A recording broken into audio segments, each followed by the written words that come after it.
And welcome to Prestige Encounters, the Dungeons & Dragons campaign brought to you by Lich Souls Gaming. I am your Dungeon Master, Michael, and we have an exciting session in store for you tonight. But before we get into all that, we have a few announcements to get through. First and foremost, a lot of the music you'll be hearing tonight is brought to you by Midnight Syndicate. Midnight Syndicate is a music production group creating goth, horror, and fantasy RPG music they can be using at your tables at home. For more information, go to midnightsyndicate.com. We also have a really useful link command in our Twitch chat. It's !midnight for a clickable link to midnightsyndicate.com if it makes things a little bit easier for you, our viewers. We also can watch your music videos on YouTube, listen to your music on Spotify, and even ask your Amazon Alexa device to play Midnight Syndicate right now. We have artwork. A lot of the artwork, in fact, all of the artwork for our characters was made by Jeremiah, who is Slimy Rice, and who is playing Diablo currently in this campaign. He is also Aspen, Dayon, Shada, and in previous campaigns. So if you like this artwork, you're like, hey, I wish I had artwork of my D&D character. Forgot one. Who did I forget? Chris Hemingway. And Chris Hemingway, his very first character. Before Shada. Yeah, before Shada. So if you're like, hey, I really like this artwork, I wish I had artwork of my character that I've thought up in my head, join our Discord, use an !Discord in our Twitch chat, or go to lichsouls.com/discord to get a clickable link and join our Discord and message them, be like, hey, I give you money if you make art for me, and it's a fantastic time. And you know, thank you so much for the gifted subs, we appreciate that.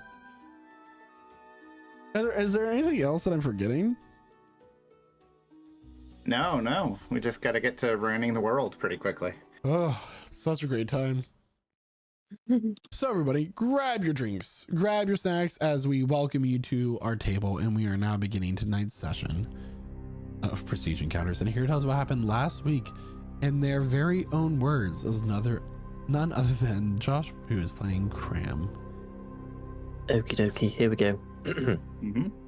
As we move through the mine, I can feel the tension in the air. Some of the group is wanting to push on, but I'm not sure the dangers involved make whatever secrets we find worth it. Nevertheless, we push on, only a few of us actually able to see what is going on. Peering from round the corner, a red aura emanates, reminiscent of the corrupted dwarfs we fought in the city above. We ready ourselves for battle as creatures come out to attack. I summon flames to my hand and look up to aim and catch its gaze. I feel my focus start to drop and my head spin, but a foot to the face from Diablo snaps me out of it. It seems they have a power to alter our perception from the world when looking into their eyes. Knowing this, we avert our gaze and fight half-blinded against two of these things. We overcome this challenge after a tough battle and press on through the mines, hoping to find whatever is causing this corruption. Further in the mines, we find veins of red leading into crystals. Not sure what this means, we elect not to touch them. Coming out on the other side, and the mist is so much worse now, limiting our vision to only a few feet. Not sure if we should continue on or turn back. We begin to discuss, only to be cut off from screams further into the mist. Hoping to save these people or whoever might be down here, we move on, holding hands as to not get lost in this mist. I begin to see visions of the city falling apart, the death, the destruction. It's terrible. I hear a voice in my head, save them, fulfill your purpose. And I feel like everything becomes clear. Yes, of course, I was meant to be a savior. This is who I am. I beg for it to tell me how. I would have given anything, but my friends, they snapped me back to reality, telling me it was a lie, a trick, and that feeling of darkness overcomes me again, and I begin to fear I will never know who I truly am. It was all a lie, a ruse to use me to... Anger fills me, but I try to bottle it as we move on, but I decide whoever is doing this should be stopped. We come to a castle that seems to have survived all this destruction. Curious, we move closer to see what lies within, and we find the cause of this corruption. It seems to be the primal image of despair being summoned here, probably by all the lives and destruction. Maggots begin to form and writhe together to form its body, and it speaks to us from this form. It wishes to be set free, but I'm certain this should not happen. How could we release something that spreads so much death and despair? My friends seem to not agree, and they want to hear it out and let it free, hoping it will rid this place of the corruption and gain the power that it promises us, but I think we should make these seals stronger. Thank you so much. And that is where we left off. The creature itself said, perhaps I can offer you this. As something moves from beneath the many piles of corpses that have made their way into this room only to find themselves in the state that they're currently in, revealing this massively large, gargantuan in size tentacle. It is black in its coloration with red cracks spreading across its surface. It has barbed, and at the end, at the tip, it separates into several smaller ones where it has a number of barbs. In fact, I can give you all a visual. Nope, that's okay. No, it's okay. This is fine. Tentacle wand flashbacks. So, that is not. Yeah, What the fuck? that is not the kind of anime I was expecting from this. we'll say about here is where the collection of maggots and the humanoid form is standing and speaking to all of you. Yeah. Okay. I This is can fun. offer you A fragment of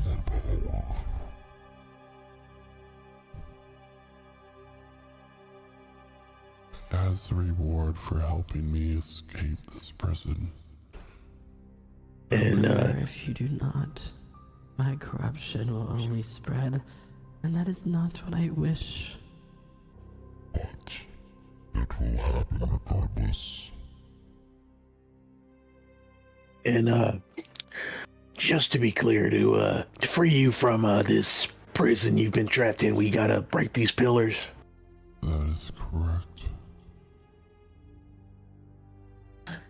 Diablo looks back to everybody. So,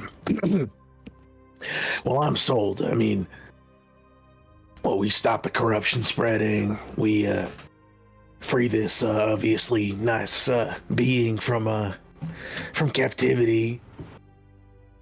I don't see any negatives to this. Did you say nice being? I mean, he ain't killed us yet. I'm going to say Trying. It's not its fault. It's not this entity's fault if people are being corrupted by its presence being trapped in our realm. But what if releasing it makes the corruption worse and it spreads to the city above within days? We can't stop that. Then I mean, unfortunately, it will happen regardless of when we do it and when we don't do it. We could Because that seal will break. We could find a way to strengthen it. There must be a way. If it was strengthened for this long, there must be a way to replenish it now. May I, upon hearing that, take a look at the particular runes on every column, basically? Yeah. Are any of them go ahead. explosive? Make or an track? Arcana check. Okay.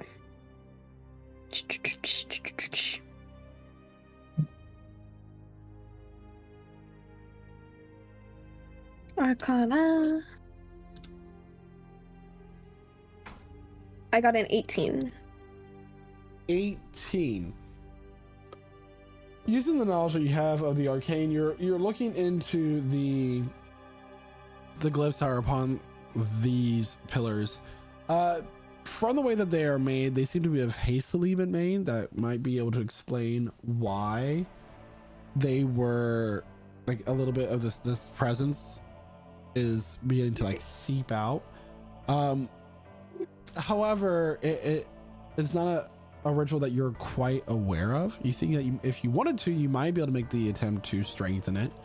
I will tell you that the DC on that will be a DC 20 Arcana check to successfully strengthen this bond or this barrier. But it does seem easier to destroy. If you were to destroy, it'd be a DC 10 Arcana check, which is simply to be destroy the pillars, and only one would need to be done to break the barrier. I relay this to the team. I would like to try and go ahead and strengthen that bond. Can I help her? Go ahead and make an Arcana check. And just a reminder that you are all standing within the pillars. So if you want to move your tokens in for me, I would appreciate it. Some of us are closer to the corpses, I know that. You get advantage.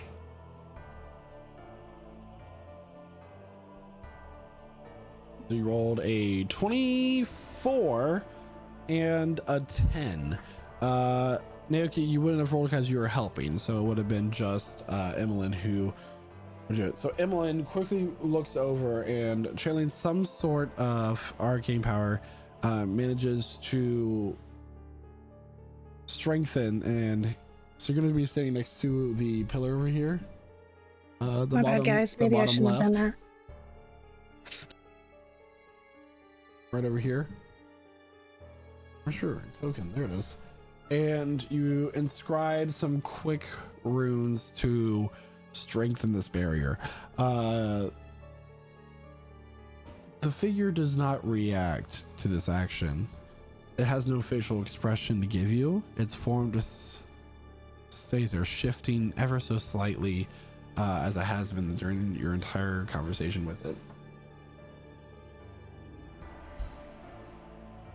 You do understand that you only delay the inevitable.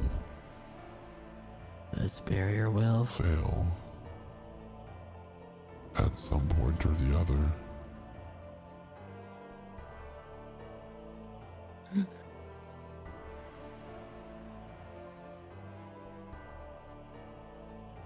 Well, I'm just gonna look at the team and shrug. You know, I understand the sentiment of wanting to keep an unknown power such as this behind constraints, but if what it's telling us is true and the barrier keeps slipping, the disease gets worse, the longer it's here, what is keeping it here do except for worsen conditions for people outside? I think it acts as an apex predator of sorts. If we remove this entity from this space, I feel it would leave a chasm and a vacuum to be filled. But in my opinion, I feel the best way to go about this would be that perhaps we should not free it unless someone wants what it offers. And chaos and disease will always exist. Yeah, but not this one particularly, no? Something worse could come along. Look at all the people who've walked to their deaths here. I mean, this is going to explode and many people are going to die. If we allow it to fester more slowly, the explosion could be much greater when its corruption is loosed unexpectedly. But if it is prepared and we do this now, it has the potential to return to where it came, does it not? I mean, we could always trap it here for only a small amount of time, learn what it truly is, what its weaknesses are, how to destroy it, come back and finish it off before it... If we release it, it may cause more harm than good. It may be lying to us. I can't read it, look at it, it's just a pile of maggots, but we don't know what it truly thinks. It doesn't lie. And it said there was nothing from what I could read from it, even though it is almost unknowable, that would suggest it's lying. If it is an entity that predates creation, then if you destroy a fragment of it, you're just going to anger the greater. Right? If it's only a piece of its consciousness trapped in this world, then it should be allowed to become part of this world. This happened recently. And ever since, look at the suffering that's occurred because people who did not understand, who were act rationally, trapped it instead of trying to find a way to send it back from where it came.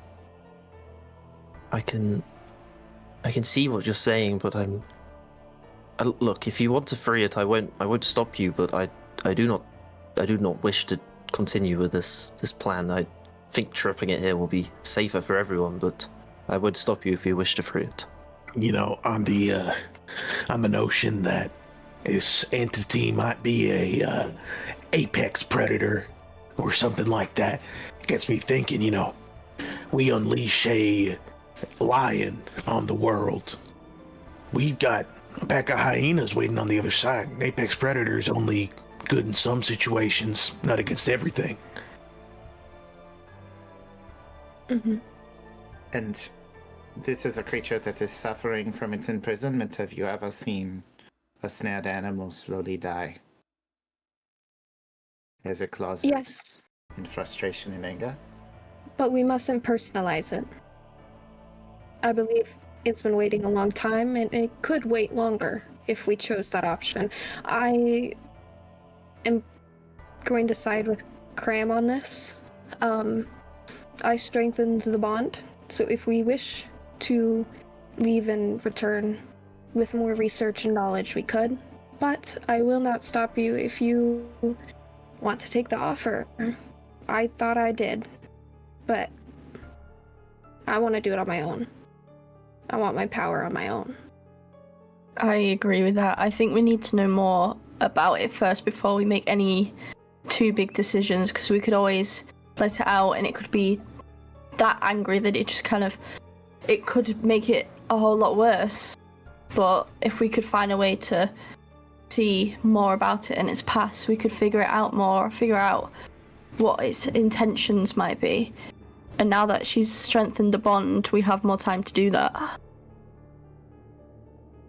Well, it already said that another of its people have been freed and the world did not end.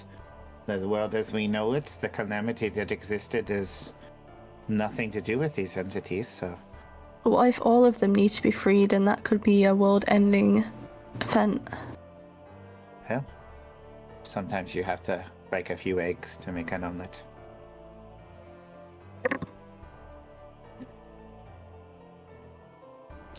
I'm going to step outside, take a smoke. Emily's gonna try to exit this room. Okay. Emelyne, as you begin to walk out of the barrier, you begin to feel this stabbing pain above your right ear. And as you're reaching, you begin to realize that the worm that has been whispering in your ear this entire time is starting to burrow and chew into your flesh. Oh, absolutely not. Grab that hoe. Dig my fingers in my head. Go ahead and make a Constitution saving throw, please. Okay. Okay. Constitution. 16. 16. You manage to grab this creature that's currently trying to burrow into the side of your head, and you pull greatly, and there's a snapping sound as you tear its body in half, and it is there dead within your hand. And you reach up and you touch the side of your head from where this creature was perched, talking to you this entire time, and there's just bile from when you pull your hand away. Something has happened. You do not know what. Oh, fuck. I offer you kindness. I offer you my alliance. This is how I get treated. I will remember your face, each and every one of you, and when I break free from this prison, just like all of my brethren will, I will remember the cruelty of mortals. Cruelty, motherfucker, I just said I should release you and you're talking to me like that? So it said an Arcana check to break the barrier, right? Oh, Is there another way to do it? You break the pillar. You just have to break the pillar. I did not. Emily's too busy grabbing at her head. Can I cast Shatter on the pillar on the right? You son of a gun. Go ahead. I've been waiting for my... Go ahead and cast it. Can I like see? Because I presume it has somatic components, no? Like hand movement. What? Shatter. What are the components of shatter? Well, it is thunder damage. It is visual, somatic, and material. Can I use my reaction something to try like stop the somatic components with my hands and just like get in the way of? Let's go ahead and do, since your main spell casting skill is skill is charisma. I'm gonna have you do a charisma check key against we're gonna say a dex saving throw for Cram. See if you can kind of dive and like stop a charisma Valerie. check or charisma save. I want you to do a charisma saving throw against Cram's dex check. Well, that was a natural 19. Oh, versus that is a natural 20 though. Yeah. Yeah, but technically they don't matter in this sort of scenario. Yeah. Hold on, I get to decide that first of all. Sorry, boss. Thank sorry, you. boss. Nat 20, y'all. So, as Valerie hearing these words begins to turn around and cast Shatter on this pillar, Cram quickly tries to dive towards her and stop her from being able to cast this spell in a split of a second. Just as she, Cram reaches her, Valerie begins to finish the spell, and I need you to roll damage for Shatter, please. I did. It was 11 thunder damage. It affects so it's creatures and things. 2 points of thunder damage. And which pillar are you targeting? I was going for the far right, aiming for the one that's furthest away from everybody. All right. The pillar begins to crumble and fall as the red barrier, this thin veil, begins to flicker.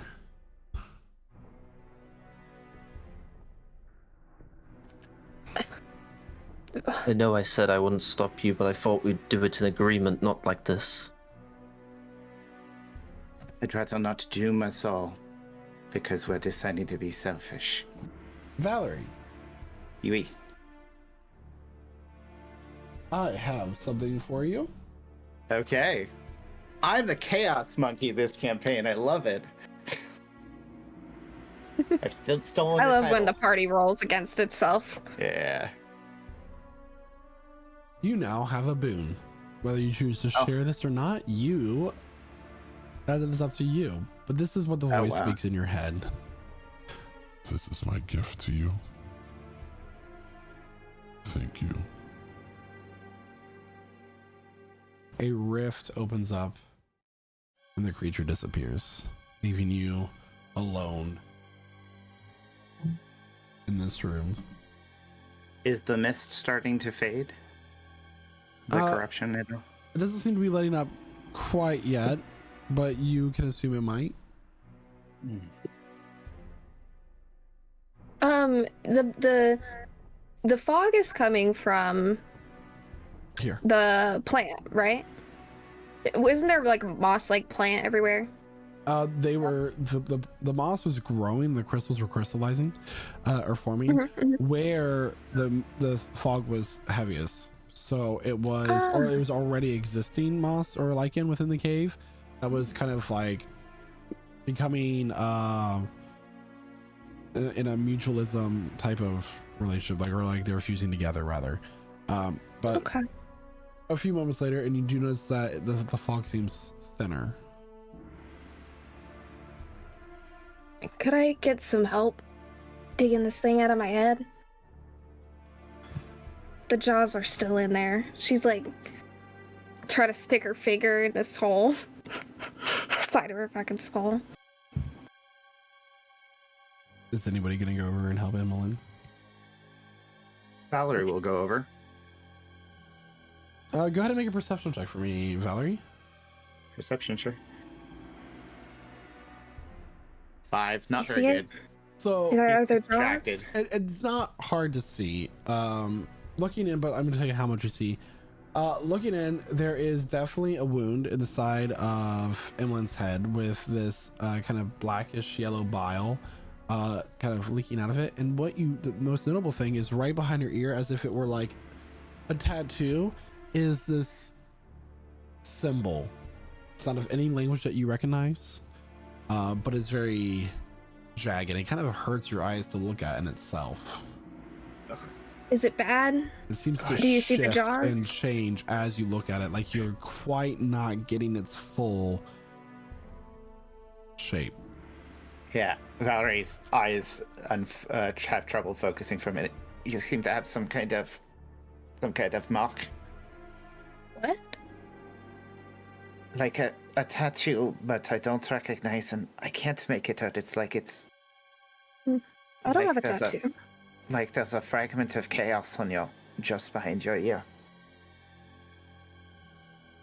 Oh. Well, is there any of the bug left? There's definitely a little bit of a wound, but Okay. As long as it's not in there, I guess. we should definitely perhaps try to remove it when we're somewhere safer.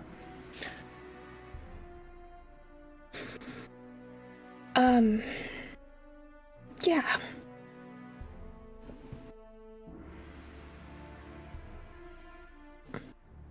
Emelyne is continuing to kind of stagger to the exit now. It's time to go. But definitely let's go. Is there any loot before we go? There is not. Okay, everyone's dead. Well, the tentacle is gone. I'll say from the variety of corpses that there are in this room, if you want to take the time to loot them. I got two Well, no's. By if show of Emelyne hands, who doesn't wants to wanna- loot the corpses? I'm Nobody just wants to saying, loot the corpses? Okay. So there If is no Emma treasure. wants to do it, Valerie will. Yeah, it's Still okay. outvoted. So the party Uh, begins to exit back the way they came. Is that my assumption here? Yeah. Unless there's Yes. a better route, because I mean, I'm assuming Renatus came from somewhere safer. Yeah, You how guys did just you cleared get in away here? for him. Oh, okay. The party begins to move back through the city, and as you do so, it appears that this red mist begins to clear up. The crystals begin to almost go through a sublimation process when a solid begins to turn directly into a gas. In case of those of you who don't know what that is, and the moss begins to wither away as well. You continue to walk through the city, out through the station of where the mine carts would arrive, through the mine shaft, back into the more destroyed part of the city, through the devoted dwarf's house where you found the kind of cult-like chamber to this entity. Its name is given to you as you leave. You notice that there are some runes or writing that you missed. The name of this creature, and I'm going to type it for you, Oh, nice. is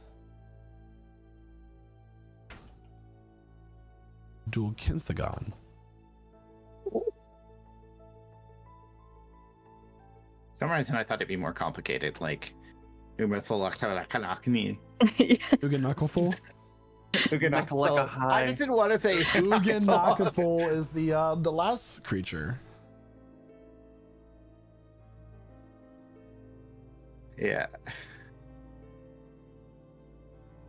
Valerie doesn't talk much on the return. Just keeps kind of quiet.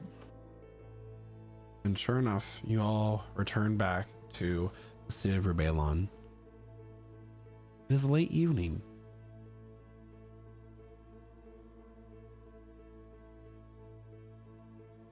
Perhaps we should find somewhere to sleep tonight and go report our findings tomorrow morning.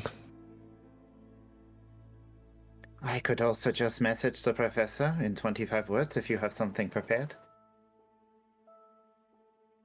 No? Okay. I do not.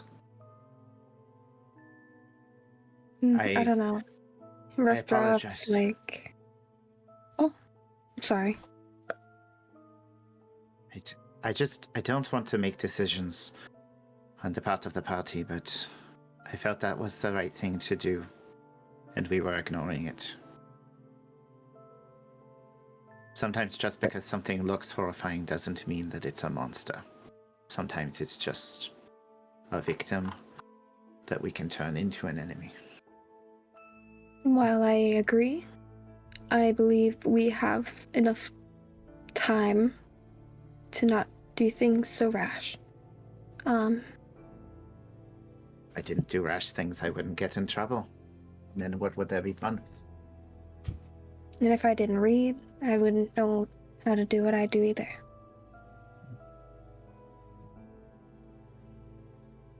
That's a problem. You read too much. Not enough lately. I do need to write a report back, though. So, I think settling down would be the best idea. So you're already aware of a tavern here in the city, Bilgrod's Bulging Barrel. If you forgot that you were staying there with Professor Leorkin. As you're making your way back to the tavern, you are walking through part of the city that has although it's late at night, this has many stalls that are still open. There are these blue lanterns hung between the whitewashed buildings, going back and forth in kind of a zigzag pattern that illuminate this place with like a pale flickering blue light. Think of like the same kind of shade that a bug light casts across places. Very neon in color and just very kind of giving everything this like pale blue wash, making everybody look ghostly in one way or another. There are many stalls that are still open selling their wares. There's clothing and jewelry. There is a very old dwarven woman that sticks out to many of you because she's the one beckoning for your attention.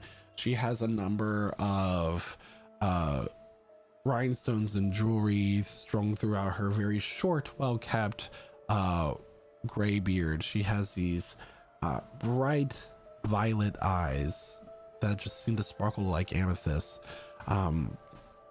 She's wearing this extravagant purple robe that complements her eyes with these variety of dwarvish symbols across.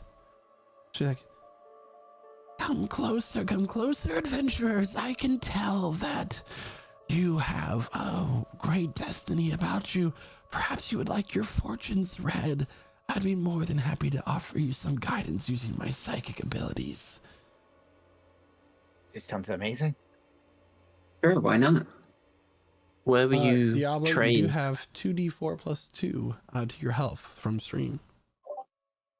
Fire. Thanks, stream. Thank you. It's this Churn Live guy. Would you like your fortunes to be read? Yeah. We do them like individually, or do you do like a group version? It can be whatever you'd like. You can choose one to participate for all of you, or you can each have your futures read individually. Give me one moment. I don't mind taking turns. I'd love to hear. She must be getting supplies from the back. Yeah, let's take turns. You know, if we take turns, that's more, it's likely more money out of our pockets. That's fine, Diablo. Yeah. I think we need to hear what your fortune is. I think it's going to be lengthy, though, I suspect. Unless you don't want to find out about all of your great victories in the future. Is that how they work? I've always wondered how these things can function. It's not so much creating fate, but, you know, telling the story before it occurs. We could get our fortunes and make it a bingo card, and any time the thing actually happens, we could just knock it off. What's a bingo card? It's a game that you can play. You split your piece of paper into a few squares and write down things. Mostly, like the bingo game is with numbers, and if someone calls out a certain number, you can just tick that number off. I have so like- D&D themed tarot cards, actually. That we're gonna use. So, Let's I go. wonder if Maida is going to talk about fleeing in an ancient entity that predates existence. I So, wonder. Any the way that this different is work after is doing that that? that fate can be a fickle thing. You must be careful. You must be cautious. I would like for you to draw cards for me. It must be you who touches them. It must be your energy they become familiar with. The more you draw, the more you'll know. All right. But careful, You know you what? can't know too much. I'll bite. Let's do some fortune reading. Who wants to go first? I'll go. I If don't. nobody else does. I don't. I don't believe in this stuff anyway. Yes, that's what makes it more fun. The least likely player to say this kind of stuff. All right. So you want to go first, Emelyne? Sure. All I'll right. step up. Is there anywhere to sit? Or is it just a standing? This Big is a sheets. booth. This is a stall. Cool. Market. So do we each go in individually, and we can't hear what the other one, what our fortunes are if we do that this way? It is Emelyne up will to pick you. a standard 3 cards, if possible. Mm. You pick 3 cards? Mhm. Okay. This is what happened with the deck of many things, by the way. Could you imagine? Lady who's a fortune teller, and she's just drawing the freaking deck of many things. Oh no!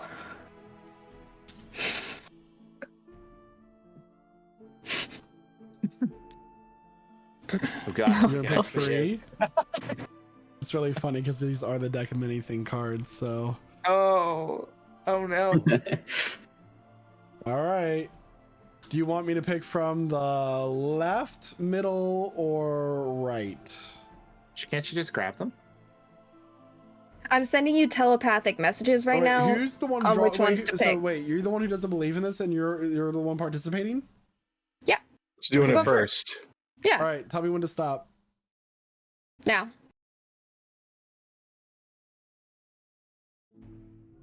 Okay. You said you want 3, right? Yep. Do the one second from the very left, and then What is left to you? Is Any this the of- left? This is my left. yep, that one. Second Like, from the yeah, very do the left? second. Yep, and then you can pick the last one because I trust you in the vibes.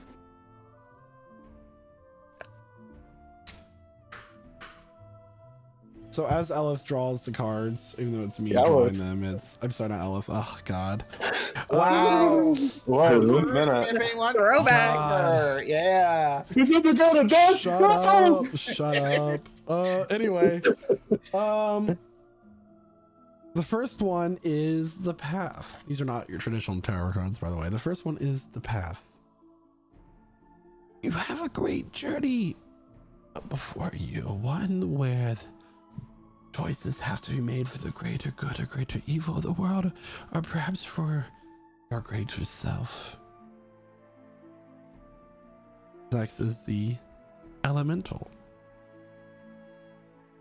Nice. Some people who practice this art, they're all scam artists that believe this. Believe that the elemental has to deal with the different planes of existence. However, what element do you feel like you are most familiar with, that you most associate yourself with? Fire's pretty cool. Fire. Fire can destroy. It can hurt and injure people. But it also can heal. It can create new life from ashes, much like a phoenix. And I see a phoenix in you, young lady. I believe during your path, you will arise from the ashes and be born anew, stronger than you were before. And as you draw the third card, you just see a simple symbol. It is that of flames. And the card burns and disappears. Curious. Oh, crap. I'm sorry, that- but did you use any sort of...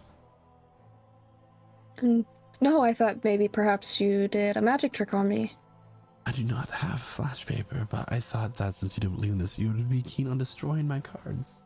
No, though I do not believe I would never destroy another's tools. You see. Well, that is troubling. I would assume that this means destruction. But I'm not sure anymore. That'll be a silver as a service. She'll hand the silver over. I'll be careful with my flames. I got next. All right, Diablo. How many cards do you want? He's going to do 3 as well, but in the exact fashion that he would, as soon as she spreads out the cards, he'll take 3 right next to each other. So tell me when to stop and I'll get the 3 right next to each other. There you go. Right here. Okay. So Yep. these 3. Ooh. 3 cards. Excuse me. The first card is the prisoner. Interesting.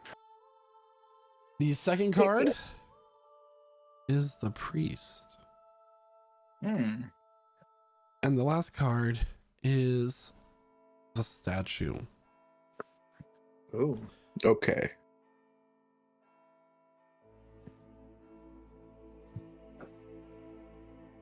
I can tell that you are a confident man.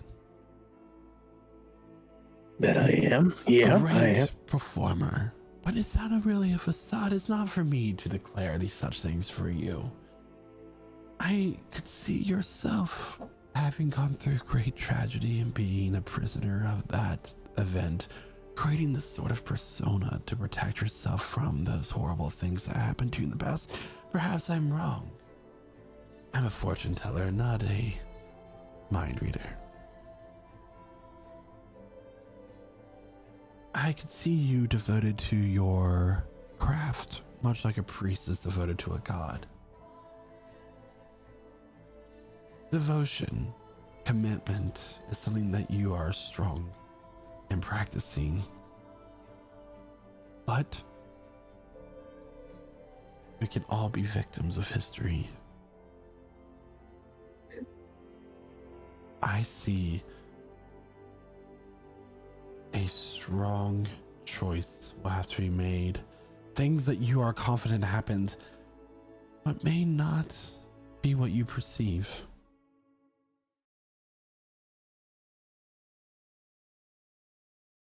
That'll be 1 silver. All right. He'll hand over the silver. Not bad. Good pull. Oh, you know me. Anybody else want to go? Can I go? How Valerie will go many last. cards do you want?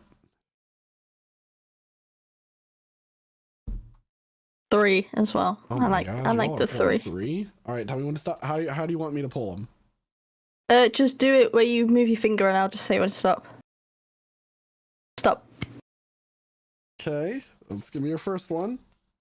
Third step. Stop. Okay. And last one. Stop. Okay, because I was out of cards. Good thing you said stop then. All right. Do da do da do do da do do do do do do do do do. Wow. Where'd the organ come from? Anyway, your first card. That was amazing. Your Oh, first no. card is the pit. Oh my god. That's great. Right. It's a little hard for you. The next one is the ooze. Wow. And Yummy. the fae.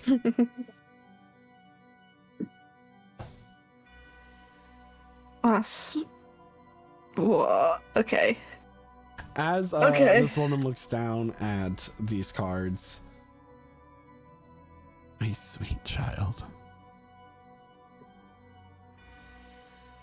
I did warn you that those who look too far in the future might learn that they might know too much. Do you want me to tell you?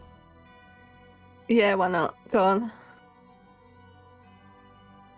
gonna die out. We all die, well, one way or another. Even gods die, dear. You will find yourself trapped, whether physically or mentally, with enemies all about you. You will be betrayed. Tricked, much like the Fae trick mortals from beyond their realm.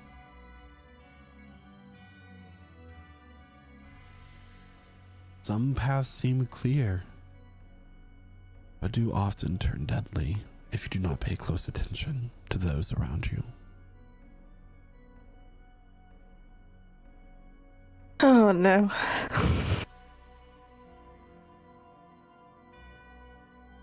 Great. So I'm not loving life. I'm not gonna love life. Great.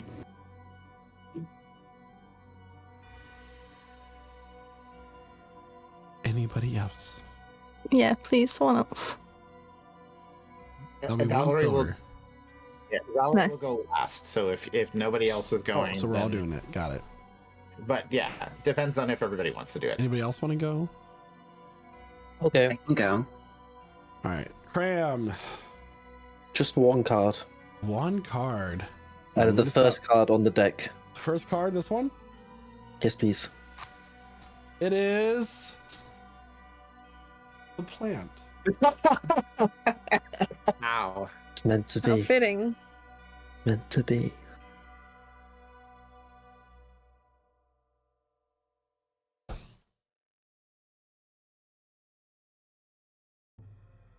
Plants can do many things.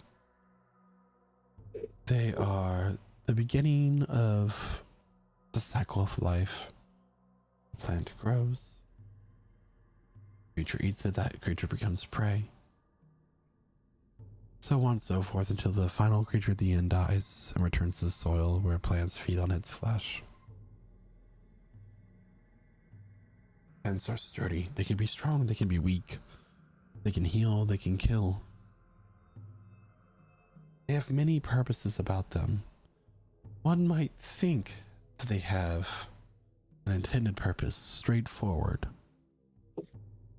But some have more than one, not just what they were initially used for.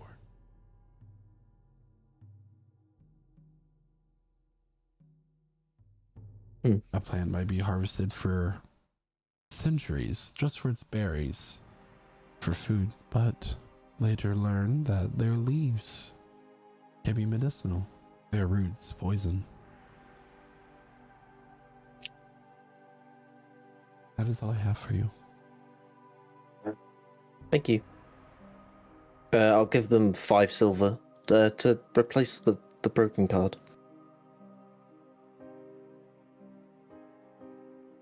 Anybody else? I'll go. Yankee, so you want to go? How many cards do you want? I'll do the 3. Tell me when to stop. Stop. Okay. Tell me when to stop. Stop.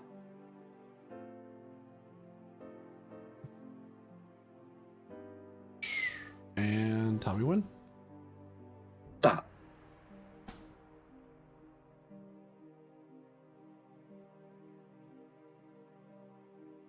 The cards you got.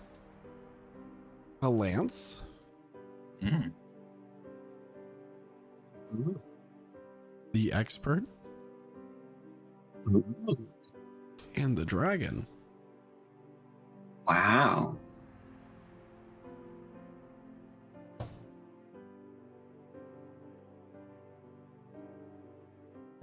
Your chieftain set you out in the world to gain knowledge, to better defend your home.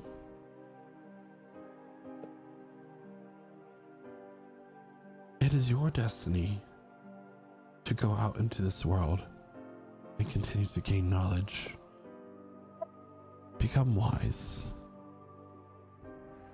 and help defend your home. Much like a dragon defends its hoard, it is your purpose to defend your treasure, your grove.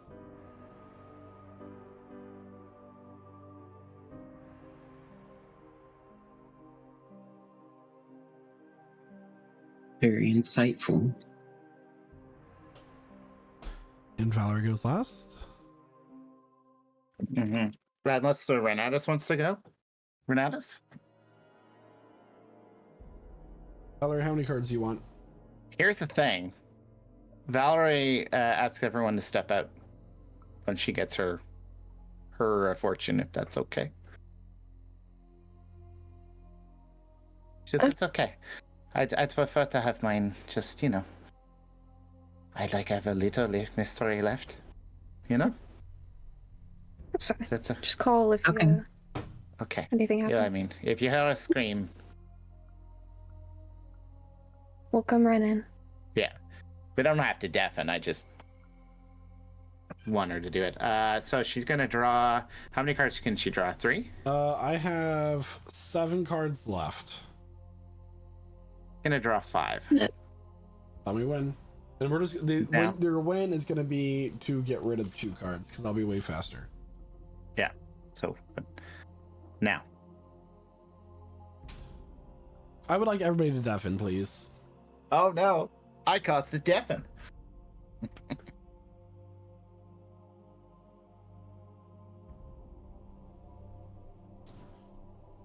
As the fortune teller is drawing cards and sets them down, and you're looking at the cards that she draws. First is the staff.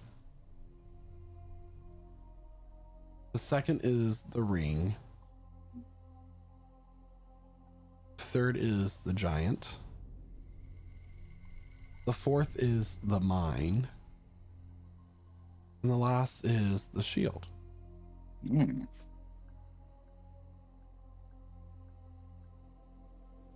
It has been some time since you've returned home. It has. Looking up, you're no longer face to face with the face of a elderly dwarvish woman. You're face to face with your adoptive mother.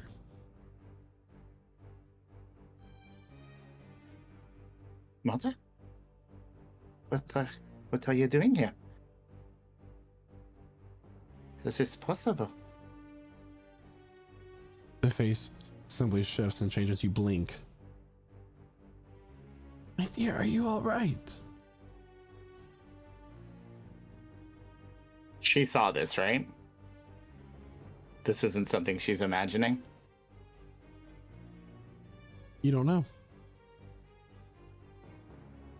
It's You just seem like you've seen a ghost. Would you like me to continue telling you your fortune? the question is, are you here to tell me my fortune, or are you here to tell me what I need to do?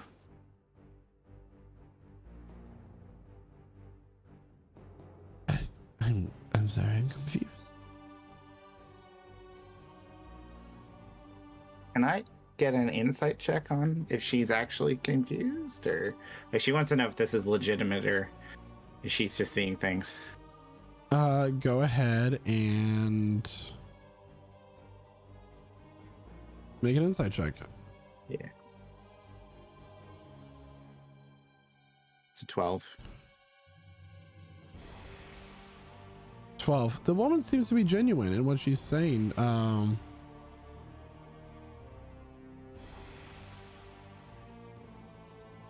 Sorry, please continue. I was thinking of my mother earlier today, and I suppose I saw a little bit of her in your eyes. But sometimes after you have a difficult day, you can see things change. You ventured forth and made a choice to defend others that you care about.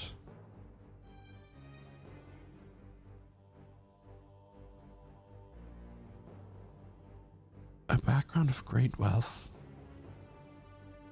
Sometimes we all feel powerless despite our status and seek greater power to overcome the largest of obstacles.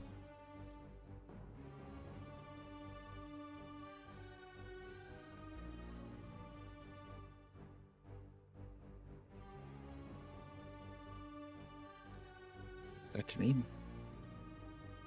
I do not know. It is my job to read the cards, not interpret them completely.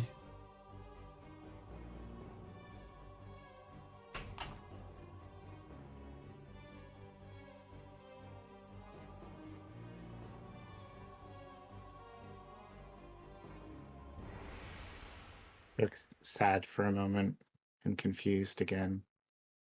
Kind of touches the woman on the cheek.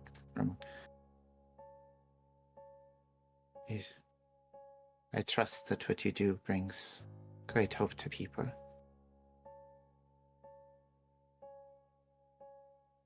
We're going to return deafen. Welcome back, everybody. I'm here. As Valerie exits the area away from the fortune teller. How'd it go? That was long. It's a bunch of tripe just to make you feel better. Tell me about it. Mine made me feel worse. I got told to do my job. I mean, Emmeline's card literally caught on fire like it was the deck of many things. Do you think I got, like, scammed? Hell, we all get scammed. The question is what you take of it. It is weird that your car just lit up in flames. Promise I didn't do it. It was just too cool. It couldn't handle it.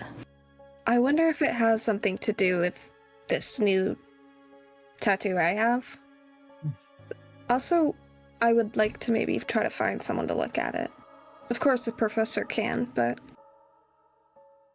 maybe a second opinion as well.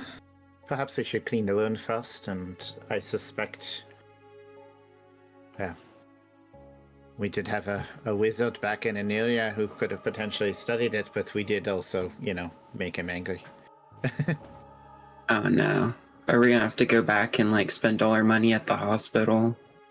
No, it's... Yeah.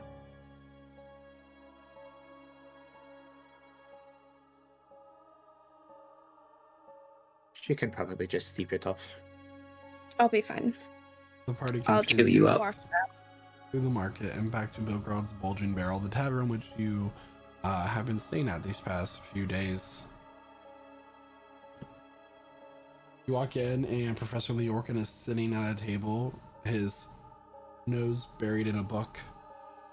And as you all walk in, it's very quiet. It is very late evening. I was worried about all of you. I couldn't get a wink of sleep. Are you all right? Mostly. Mostly. Mostly. I'm sorry. I do not quite understand. What happened? Did you see the source of the corrupted dwarves? Yes, we found it and we ended it in a manner of speaking. I see. Yeah. Emelyne got a cool tattoo on her ear. Yeah. Take a look at this. She kind of like scoots over next to him and plops down. She'll kind of scrunch her hair back and show this super icky looking injury that has a bunch of dried blood and bile kind of just in her hair, and she just didn't He clean gets it. his spectacles out and like kind of leans in. I'm sure that wound is not going to heal quite well, but I want to call a scar a tattoo. Yes, look at the tattoo right here. Isn't it? I'm sorry, it is nothing there. Oh. And What? Valerie looks to other member, to Diablo, saying, Diablo, can you see the mark on her neck? I'll check. You see what the professor sees. Nothing. Yeah, there ain't any shit there. Maybe it was just dried blood. Are you sure it was a tattoo, Valerie? We're shifting, changing. Valerie, Like it was. you see the same thing that you saw last time. Can I look at it? Nobody else can see it. I'm going to clarify this now. Can Valerie try to draw an approximation of what she feels it looks like? So I'm going to say no. And the reason why is because it's never just one thing. And it's painful to look at. Like, it's not just making you feel dizzy. It's making you feel like there's just something about it. Like, you're trying to read it. You just can't wrap your mind over what you're seeing. It's very difficult to perceive, but it's like a wound of chaos, almost. Well, I mean, if no one else can see it, it shouldn't be that big of a problem. Yeah. We can continue to research it. Well, the question is, can you see it? Me? If we give you a mirror? I don't know. She'll look around for some kind of mirror or Can maybe I a make bowl my of water. cloak of many factions into a reflective material? Yeah. Like a shiny, I mean, I could. It should make a shiny, silvery, polished looking fabric. The flashiest I've never cloak. seen a reflective fabric per se. You can make a cloak out of fragmented mirrors, no? Like that are all put together. Yeah, I've seen that. A cloak made out of Sure, mirror I'll shards. allow it. Yeah. Oh, I love this a lot. Yeah, so it's now like a cloak But I'm of going to mirrors. clarify right now that it cannot have any additional use other than oh yeah, I can see in this. Oh, It's no, a yeah, it's common fine. item. I'm not going to use it to attack a monster, but this is super. She's loving this right now. No using this against a Medusa. I will kill you. Oh, why not? You could use a common mirror. Yeah, and she pulls the cloak up over her arm and kind of tilts it so you can she can to where the wound is. Not only you get to see what the actual bile-stricken wound is, but does she see the mark? She does not. Weird. Huh. It's okay to be a little, shaken up. Don't worry, Val. Are you sure you weren't hit on the head and maybe you're just seeing things? Or something's burrowed its way into your mind? It was like a bug. Check this out. You can actually see some of the connective tissue right here if you really dig in. No. No, thank you. I'll start playing around with it a little bit. Through the mirror. You want me to heal that? Yeah, and just a second. And then as she's playing with it, she would like to further describe to the professor what is under the city. The ruins of the previous city, right? The creature. I see. I did not quite know that it was still traversable. I believe many things can be recovered if they were to send parties on it, especially since you seem to. Do you tell him about the entity that you guys encountered? I mention it, but I do not mention what happened to it. I leave that up for Valerie. I'm not touching that. I am worried about this entity that you said you encountered. Well, it through our actions, it was sent back from where it came. I see. Then perhaps it would be safe for us to notify leaders of the city and allow them to go and send recovery teams into the city to get priceless things I'm sure that were lost in the calamity. We should advise that they should wait a little bit for whatever corruption to fully recede. And there wasn't much valuable. Yes. Well, I mean, if they send more, I mean, digging teams could likely show up, and we also found old mines that were still in condition, so there would be likely some value. Also, there is the matter of we did not discover who was bringing people to that location. The dwarf who I saw in the middle of the night, they did not go to this creature of their own will. They were taken. Whether that was others attempting to profit off of the destruction these creatures cause, or suffering from the corruption themselves in some small way.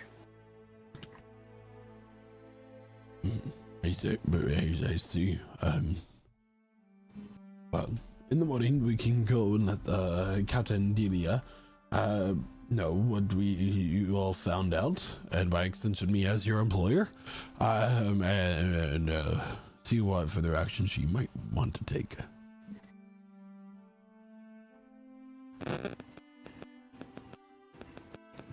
All right, I'll to bed with all of you. You seem to be injured, or at least tired. That would be best. I'm going to take my leave and write my report to the keepers. Oh, come here for a sec, though. Oh. And I, put my hands over you and cast Cure Wounds. Thank you. She'll give you, 2 silver. Money! Paid for your services.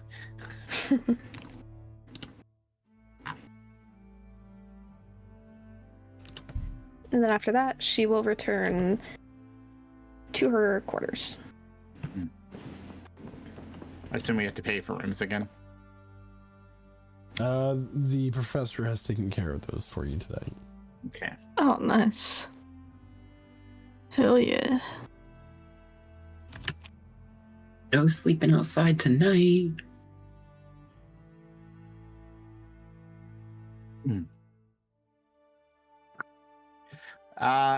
Before Valerie goes to bed, she'd like to cast sending to send a message to someone. Okay. But she's gonna do it alone. Can I have everybody deaf in again? Twice! Okay. And no, I did not plan this out. Okay, those are the best ones. Everybody's deafened. Go ahead. Okay. Louis, this is Valerie. I am currently in Rebellion. Just freed some kind of entity of chaos. It left a mark. I need orders. Please. Valerie.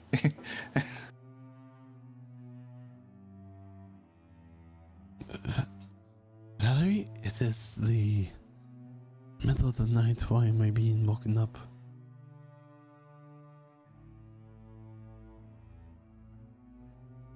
I will pass along what you said. But please, do not wake me.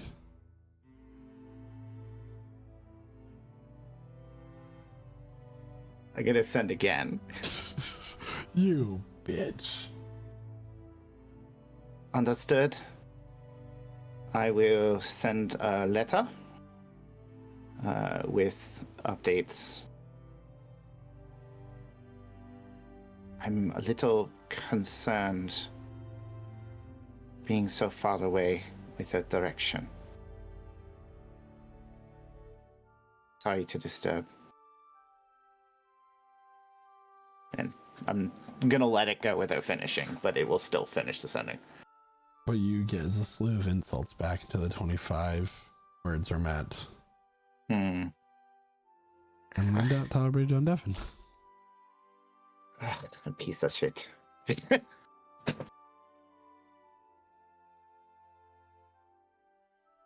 That is the biggest waste of powerful magic I've ever done. So you can't hear me. You can't hear me, right? No? Okay. And really quick through the night, if it's possible, Emelyne actually has to run out and find like a little post office to deliver this report for the Sunkeepers. Okay. As you find a postal box or office to quickly do a drop off, and as you're walking back through the city, you look down one of the alleys, and you start to hear a crescendo of whispers in the darkness. And just for a moment, you feel as if two glowing eyes are peering at you through the shadows. And as the whispers come to a peak, they suddenly are cut off as you blink. Nothing is there once more. I gotta get some sleep.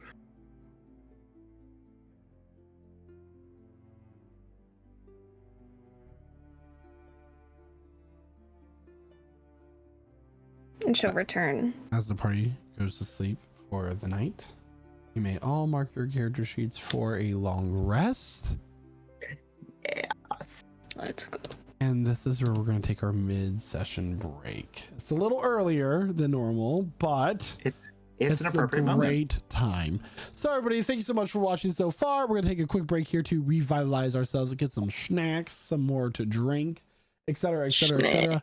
And we'll be back here momentarily. If you're just now joining us, oh my gosh. Hello, everyone. We're so happy that you're just joining us. But, you know, Quentin is. You want to know. Yeah, I know. But, I mean, if you want to hear what we said before this, there's a couple ways you can do that. So first thing, we do all of this on the lovely podcast networks. We put everything out there so you can hear our lovely voices but not see our delightful, bright, well-lit faces. And if you want to catch the full recorded stream, we release that every Monday on YouTube. And you can hear all of the things that the rest of the party didn't hear when everyone else was deafened, and know the secrets that they don't know. But if you want to catch us live next time, we do this every Wednesday at 8 p.m. Eastern Central Time on Lich Souls. Well, everybody, we'll be back here in a little bit. See ya real soon. And welcome back. Welcome back, everybody. Welcome back, everybody. Hi. That was dramatic. Yo. Wow. Yeah, you caught us in the middle of a screaming match. That's why. Yeah, we were arguing over tea. Yeah, but the proper way to make a cuppa. Not arguing over saying tea, arguing that about putting tea. water in a kettle is not the right way. I'm saying that there's no difference in how the tea tastes or No. the quality if you boil it via microwave. We don't put it in the microwave. But if you're not, crucify you can't this give me man. a reason other than we don't like it. There's no real reason. Welcome to That is a reason. That is a reason. Wait. We don't like Wait. it. If you don't microwave your stop. water, how do you know the wake up difference? in the morning, coming down from the upstairs of Belgrade's bulging barrel. Coming down from the upstairs. So thank you for joining us for our weekly Prestige Encounters podcast, where we yell all at the same time about the wrong way to make tea or the proper way to make tea. But now we're going to go back and play D&D. As you all come down, breakfast is being served, very dwarvish in its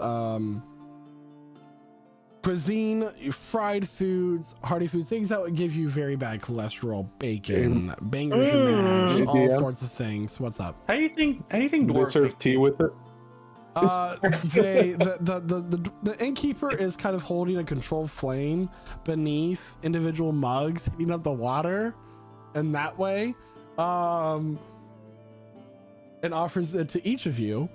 Oh, I fucked with it up. some freshly made tea leaves with the metal things that you can like put the loose leaf in and put it in. Yeah, at least it's a flame. A can of snooze? There is. Yes, so that's what's happening. But the food is what I was focusing on here. Ham steaks, bangers and mash, fried things, eggs, that sort of thing. With that. We're digging in. Mm. I'm gonna get Give him that tea. eggs. So I was wanting to talk about the rest of the plan. Once we are here and we are able to let Captain know and put all this behind us, collect your reward. We could continue on to the south and make our way to the Moldwood and find the ruins that we have. I have hired you all to do. There is an interesting history I would like to explore there. So I would like to not delay this any longer than we already have. Of course, once we receive our reward, and then we will continue. That's why we're here, to help you. And he pats like his messenger bag that he has next to his chair. I've already collected the things I need to collect here in the city, so I would like to be out of here by the earliest this evening. We can go ahead and start moving. Well, I don't have any more business here, so I'm ready to go whenever. We just have to go back to receive our reward for, defeating the entity that was. Oh yeah.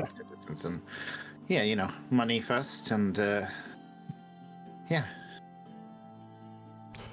Wonderful. So, are you all done with your meals? Mm-hmm.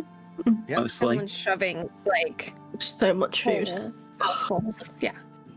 Wonderful. Just put some Drinking bacon so in much your tea. box. Can I get some of this ham to go?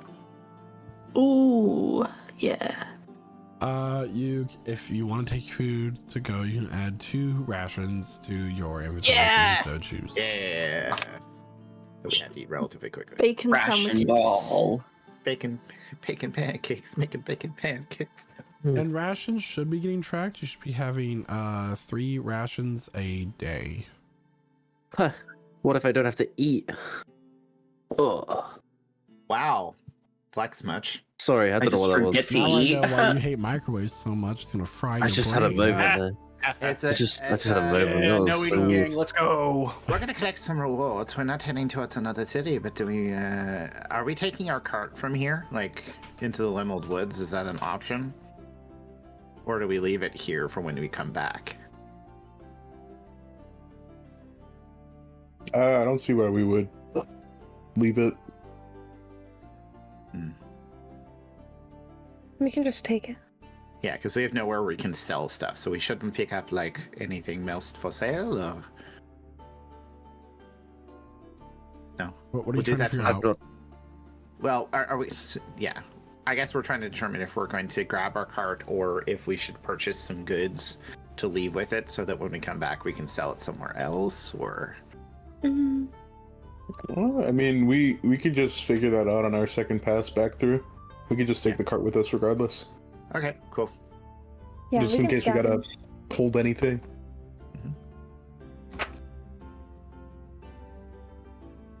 Are you hoarding all the cushions again, Valerie? Of course I am. They're for myself and Emily. All right, pile of leaves for me then. I didn't know the pillows were available. Oh, sorry. They are not. And we should pick up probably some spare food, unless Talia, you think you can hunt and forage for us. But let's get our reward.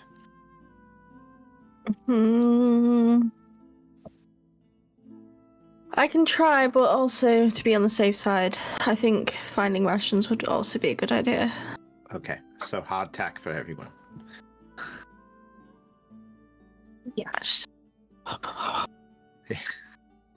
Bacon sandwiches.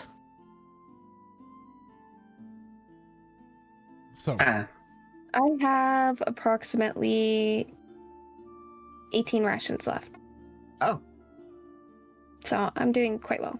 I've been it eating is lots of a nuts. 7-day journey to Maltwood. Okay. Oh, I need more food then. But we will be Oh, stopping wow. in the My city, rations here. right outside the Turkey? tunnel of Rubalon. This is the elvish city of Alyrmin. Oh, so About then 4 we days should. in. So we should probably pick up some additional goods for sale then. What do they need in Emelyne? That was just on the way. It's the shortest path from A to B. Yeah. Sorry, I mean, what would they take as trade goods? What would they most want from this Well, place? it is mostly a forest surrounded city. The dwarves have a lot of ale and root exports. Or Maybe elves are fantastic craftsmen. They're as are dwarves, but they have a different style. You see. Okay.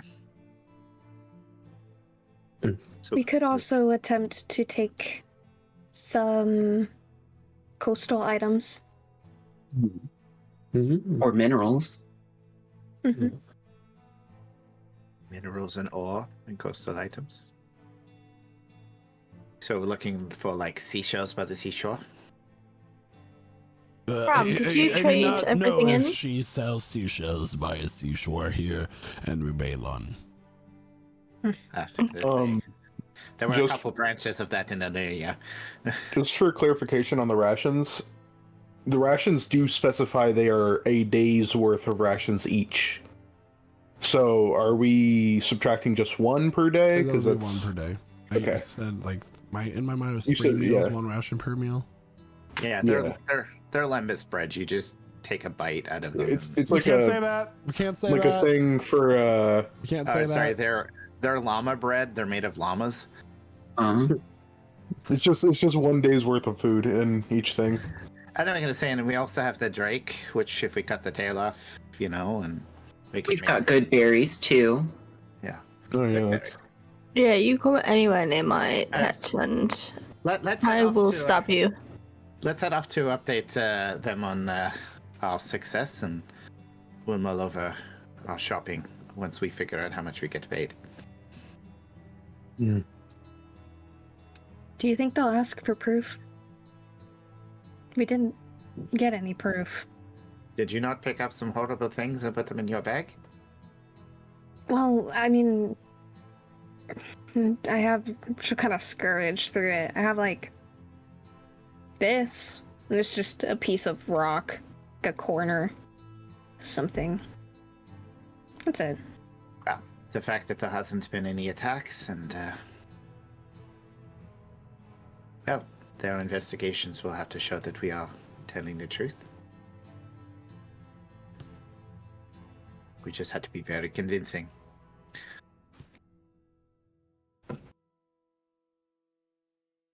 Plus, All I right, think they well, will- let's go ahead and head to the barracks. Yes. And I think they will profit from being able to explore the parts of the city they thought were inaccessible. Yeah. That's the goal. Yes. So, is there anything that you're looking to buy before you leave the city? Potentially stuff for sale, and we should just have some spare rations. Yeah, I think rations would be a good idea. How many rations are you looking to buy? Not per person, like total. It's a week of travel, so A day of rations is 5 silver pieces. Let me see how much I got. We got the money. Yeah. So I will let you all go ahead and add rations to your inventories for however many you want to buy. It's 5 silver pieces per thing of rations. You have about 4 days before you get to Alyrmin, which is another city. And then 3 days past Alyrmin. 4 rations, 4 days. But things could hold you up on your way there. You don't know. I'm gonna Do we buy know 9. if there's any like tolls or anything in Alyrmin? On your way out of Rubalon, there's going to be a toll. Okay. I'm gonna get Well, 9 rations. The toll for your group plus wagon, from what you know, will be about 5 gold total. Mhm. Yeah, that's cool.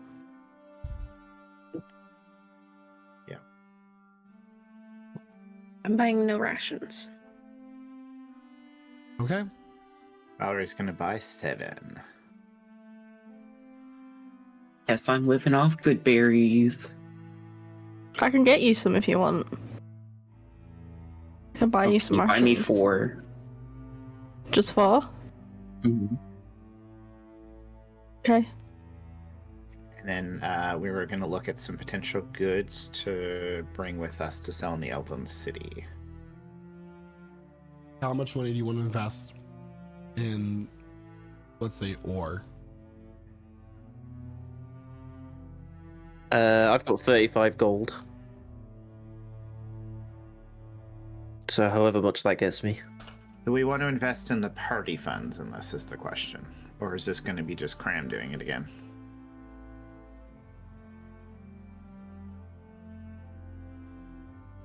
I don't Might mind. have to get, we might have to get another card if we go crazy. do. I would be willing to use the party funds if we wanted to do something like. How much is in the party funds right now? A number. A good number? 400 gold, 20 platinum. Damn. Yeah. It's not bad. I feel if we do 70 gold for 70%, and then Craum can do the last 30 gold, 100 gold in ore. I don't know how much that is. It just depends on how much space that takes up in the cart, right? So Yeah, that's 100 gold worth of gold bars would be 2 pounds. Oh, okay. That's pretty or light. 50 silver for 1 pound of silver, and then so that would be 200 pounds of silver. For 100. That is not so light. Gold. 100 gold, 50 pounds of silver. Yeah. So the trade-off there is that Or 100 gold, 50 pounds of silver, sorry. if somebody were to steal 2 pounds of gold from you, that would be a lot easier than stealing all the 100 pounds of, the 200 pounds of silver. You can also buy copper. 50 copper is 1 pound of copper. So you get, I don't know, 20 pounds per 1 gold. So about 2,000 pounds of copper. If I'm doing my math correctly. I don't think How I'm many- can handle all this. How many coins of silver could you make out of 100 pounds? But that's not quite how the exchange works. The Just coins chilling. have to be minted and stamped by the manufacturer of it. Okay, so It is an interesting thought, though. Theoretically, if you wanted to go and break into a treasury and steal your stamp for coins, you could do that. You just have to go to this, like, one of the banks, one might say. These are bad thoughts. Cram would not have them. I mean, we all have bad thoughts. It's just a matter of whether or not we act on those thoughts. Is this being discussed in character at all, or? Cram doesn't suggest it though. Valerie seems to be considering. So we think like we'll do silver and a small amount of gold, and we can put the gold in the bag of holding, and silver in the cart. What? So a pound of gold and then 50 pound of silver. Is that right? Yeah, it would be 100 pounds of silver. 50 pounds of gold if you're doing the 100 gold's worth. Well, I don't think. I think we do a small amount of gold and a large amount of silver, right? Well, it's 1 pound for 50 gold. I'm not dividing this shit up. Either you get the 1 pound per pound or not. I think that works. A pound of gold is still a very small amount, and then we have 100 pounds of silver. Yeah. I think it works. We just gotta make sure not to let it get stolen. And Cram, you buy the gold if you want to do it out of your own money, or do we want to do it just out of party funds? I mean, ultimately, we're gonna get the 100 pounds turn, right? And then that's when the split occurs. Yeah, okay, let's do it that way. So yeah, we'll do 1 pound of gold and 100 pounds of silver, was it? Yes. Tell me how much money that is. I've given 30, so you need to give 70. Yeah. 70? Okay. For all that? Okay. So 100 total, basically. Okay. 1 pound of gold and 100 pounds of silver. Yeah, so Will that all Craum fit in the cart? Craum gets 30%. No, I mean that shouldn't fit. That should fit in the cart. I mean, metal's pretty dense, right? Yeah, well, and a pound of gold I can just put in the bag of holding. Which is heavier, a pound of feathers or a pound of metal? A pound of metal, obviously. Getting pounded. Whoa. Let's have a talk on the channel, please. It's about punching somebody. You know, that's what that term used to mean, by the way. I mean, we've already talked about scissoring, I think. You want to get pounded behind school after that. Get out!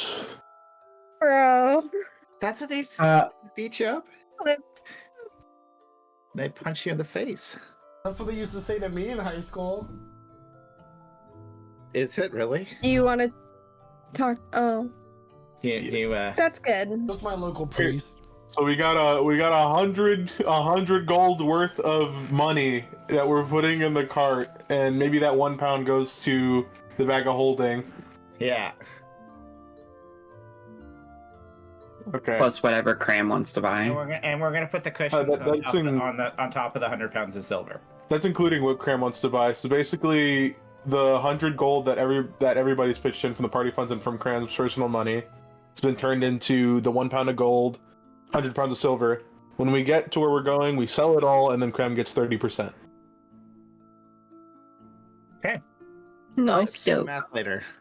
All right, and can we buy like a carpet to lay over top of the silver? So there's. I can cover it with leaves. Not putting leaves in the back of the cart. I know you keep wanting to make leaves, but leaves get in things. Leaves and Or flowers. It might take a while, but I can definitely do it. I mean, we can just get like can we buy like a rug to throw over top of the bars of silver? Yeah, or really just for hold the cart together. silver, sure. Yeah, let's do that. Do you get a rug and pillows? Yeah, we have a rug and pillows. Yeah, well, the rug anyone can enjoy. The pillows are just for Emelyne and Valerie. I put a single rose on top of it. I'm gonna buy my own pillow this way. I contributed. Everyone buys pillows. They'll think we're just shipping pillows. Yeah, whenever this is happening, Diablo's just gonna stay on his horse and keep point, I guess. Yeah, we have horses. They don't have any like silks for. Yeah, we have horses. Yeah. Oh, Let's go. Emelyne is riding a horse. Let's go get money. No. Maybe. Or arrested. Who knows? Was it 2 horses that we have? 2 I think so. horses And then a cart. to ride, and 1 on the cart, and then a cart. And we still don't have diamonds. Yet. Diamonds. Well, until we get rid of a certain something. Well, we're gonna need them eventually. Anyways, up to you, Mr. Dungeon Master. Sure. I think we're ready to roll. You begin to head towards the barracks of the guards of the city, the Veiled Guard, and you re-meet with Captain Delia Emercy. As you are approaching her office, you walk in. There's the main clerk, and then you're directed down the hall to her office. You open the door and see that she is very furiously writing onto a scroll of parchment, and she looks up. Oh, hello, welcome back, and good. I'm glad to see you in one piece. How did your journey go? Did you investigate the attack? You've been gone for a couple days. We investigated, we suffered, and we fixed the problem. Maybe. She seriously Yes. doing like slow blinks for a little bit.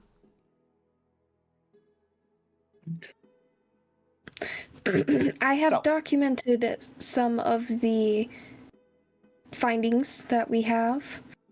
Basically, as you can see here, the ruins beneath the city, and she'll start showing off She these has a PowerPoint sketches. presentation ready to go. She's been sketching. So She loves presenting for you captains. found your way into the old city of Rebellion, the ruins. You found that there's a viable path there into the main part of the city as well. You found an ancient entity within the old castle ruins. Correct. Yes. Something like that. And what it did ju- you do with this entity? We sent it back to the rift of which it crept into this world. You see. And we do not know if it can return to wreak havoc on us once again. It did not seem to be interested in wreaking any havoc. Its imprisonment is what was causing the corruption. Its presence would have slowly corrupted this entire kingdom. And there's Although apparently objectively- something that was kidnapping people and taking them down there by force. So there might be some sort of underground activity, pardon the pun, that we are unaware of. Of course, and it's very likely that they were aware of these tunnels. They say not all, I mean, people were going in there, they were drawn to this entity, and, some of the bodies were from the Calamity, and some of them seem to be relatively fresh.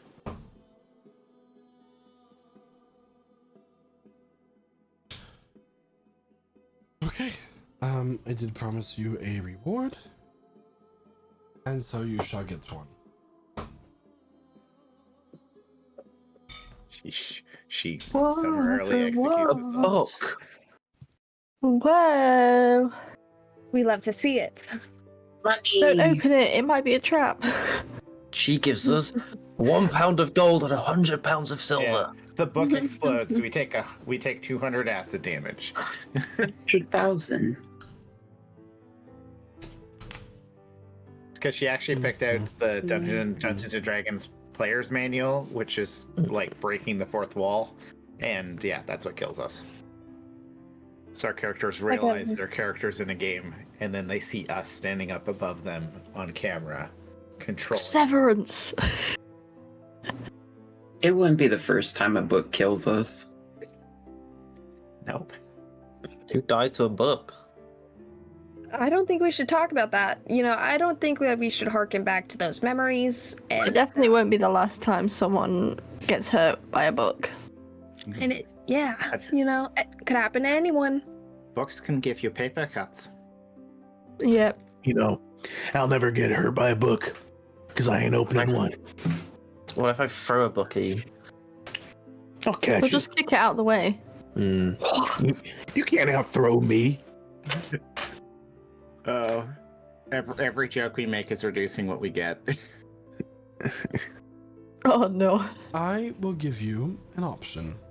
Either you may have this item that we confiscated after off of a traveling performer that ended up being a con artist, or you can have a monetary reward of 100 gold.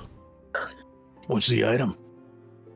She'll bring out these sapphire lens spectacles with a gold frame. These are from what some of the magic casters within our guard ranks told me are known as Eyes of Charming. These crystal lenses fit over the eyes. They have 3 charges. While wearing them, you can expend 1 or more charges to cast Charm Person. For 1 charge, you cast level 1 version of the spell. You increase the spell's level by 1 for each additional charge you expend. The lenses regain all expended charges daily at dawn. That is super great. That's cool. Ooh. I like that. So, I don't know about y'all. I don't know about y'all, but I'm thinking that money sounds a little bit better right now. How much money? If you think about this, we could 100 use this to get We could charm people to get money. troublesome circumstances. Would you rather charm a monster instead of fighting it? It could just be defending. This could be These very things, helpful. they work on monsters. I don't know, but what's the difference? A human can be a monster too. I guess depending on the way you look at it, but we got a monster in front of us. I'm not really one to do any friend making if they're obviously very hostile. I don't know. It could be useful. Does it? I mean, it's up to us. How much gold would they offer instead of this? 100. It's 100 gold or the Eyes of Charming. I mean, I would suspect something like this is almost priceless there. I like the Eyes of Charming. I like them too. Yeah. And you'll Both look of you should smarter put it if you're on. wearing them, you know? We should see who looks better in the blue. It clashes with me. I'm all in red. You know what? I don't need glasses to charm people. You know, that's what I'm thinking as well, even though glasses don't really suit my style anyway. Honestly, if you want to take the glasses, go ahead. We're probably going to make more in that return from our shipment anyway. I don't particularly desire them. So, Cram? Glasses. Glasses. Renata. The blue is complimentary. I would say he's one to charm people. The spell does it. The glasses do it for you. It's not going to be based on your personal charisma, but it could get a sort of a bind. I mean, I could be unconscious, and maybe Diablo is away, and we won't be there to get you out of trouble. I think we should take the glasses. I think we get the glasses. I think it would look good on Naoki. Oh. Sure. You guys can decide between the two of you. Yes, I suppose we'll take these. Better they go to use to save the future heroes of this continent. Well, the people who spend time with Diablo Dorado by nature are the heroes of the future. That's for damn sure.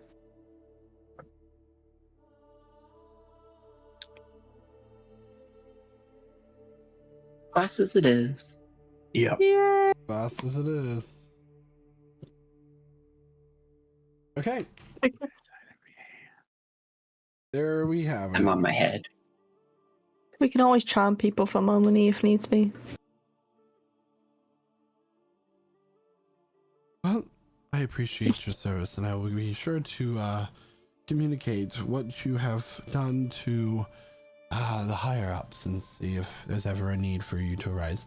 I do appreciate it, and I hope you have a safe journey. Not just rebel. We won't take any more of your time. Thank you, and hopefully your people will be able to recover some of what was lost in the calamity now that you're aware that some parts of the city are still stable. And just for some clarification, because one of my comrades here made a comment, we will not be using these glasses to charm people out of their money, seeing as that's what, got them here in the first place. That's just a horrible misuse of magical items. Yeah, we would never do that. Do you a coy wink? Here the person is like, I'm not gonna do a crime. My back and start finishing this paperwork. Whether you're here when I am done or not, the next 10 seconds is up to you. Sounds like a threat. And she Yeah, I'm gonna go. begin Off we go. writing on the parchment. You really said, I'm not gonna do a crime with this. Wink. I didn't wink. The fact that you said the word wink as you winked was even more troubling. What do you mean? Wink. Dude, that you did. Never mind. I can't I'm wait gonna to see charm just the doing this. tree. Yeah, somebody like Harry Potter winking, where they're just like actually blinking out of sequence. Yeah, that's pretty much what I do. And soon enough, the party, and it's not late morning at this point. The party begins to move out of the city for Balon to the tunnels to the south. Let me roll some percentile die. Yay! Because we're about to fight a monster. Any discussions you would like to have while you're on your 3 days worth of travel to Alyrmin? Sorry, 4 days worth of travel.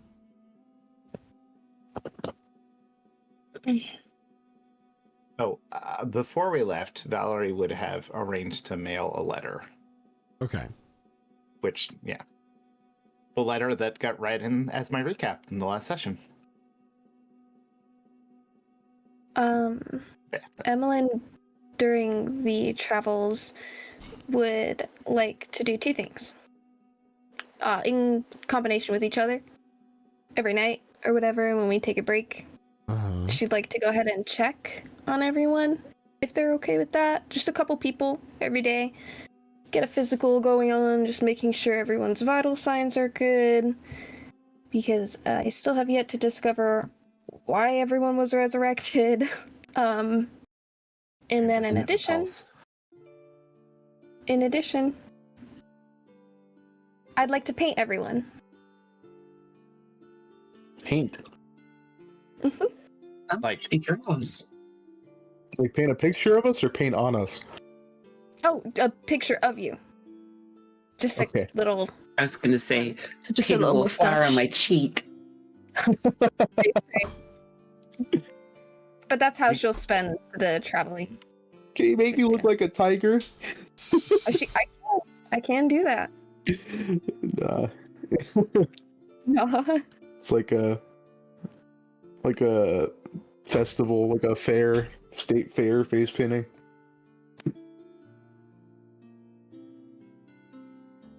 So, as this is all happening, on the second day, for the most part, the road is just a plain stone tunnel, cobblestone pathway, and every now and then there's a cart going back and forth. You pass another cart. Who is currently driving? Talia. Talia? Yeah, okay. Okay. Yeah. You've been. You have animal handling. Sure. Make it a perception check, please. Oh yeah. just assume that a ranger's good with animals. Yeah, man. That's and not terrible. the druid. Okay.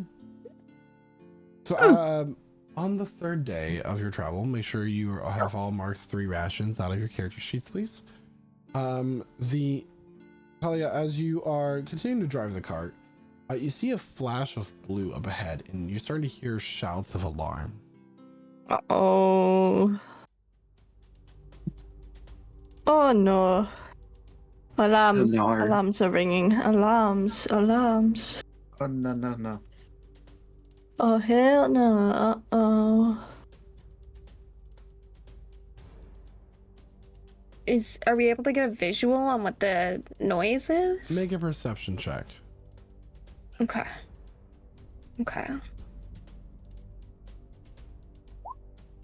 17. I'm So locked in. as Emelyne is going up to the front of the cart to like peer ahead to see what is going on, the body of a dwarf goes flying 60 feet and arcs over past of you. You watch as up ahead another dwarf is running, and he's like he's sweating. He looks terrified for his life just as these 2 glowing blue eyes in this maw opens up with a crackle of light inside and rips down on the front top half of this dwarf, tearing it apart, and the legs just move for a couple more feet without its top of its host and then topples over. In fact, let me give you all visual. Oh. Wait, That's beautiful. This great What was blue serpent roars, Nah. electricity crackling from its breath as it does so. Super cool. Oh, shit. Oh, God. I think he was trying to split. Charm it, Naoki, go.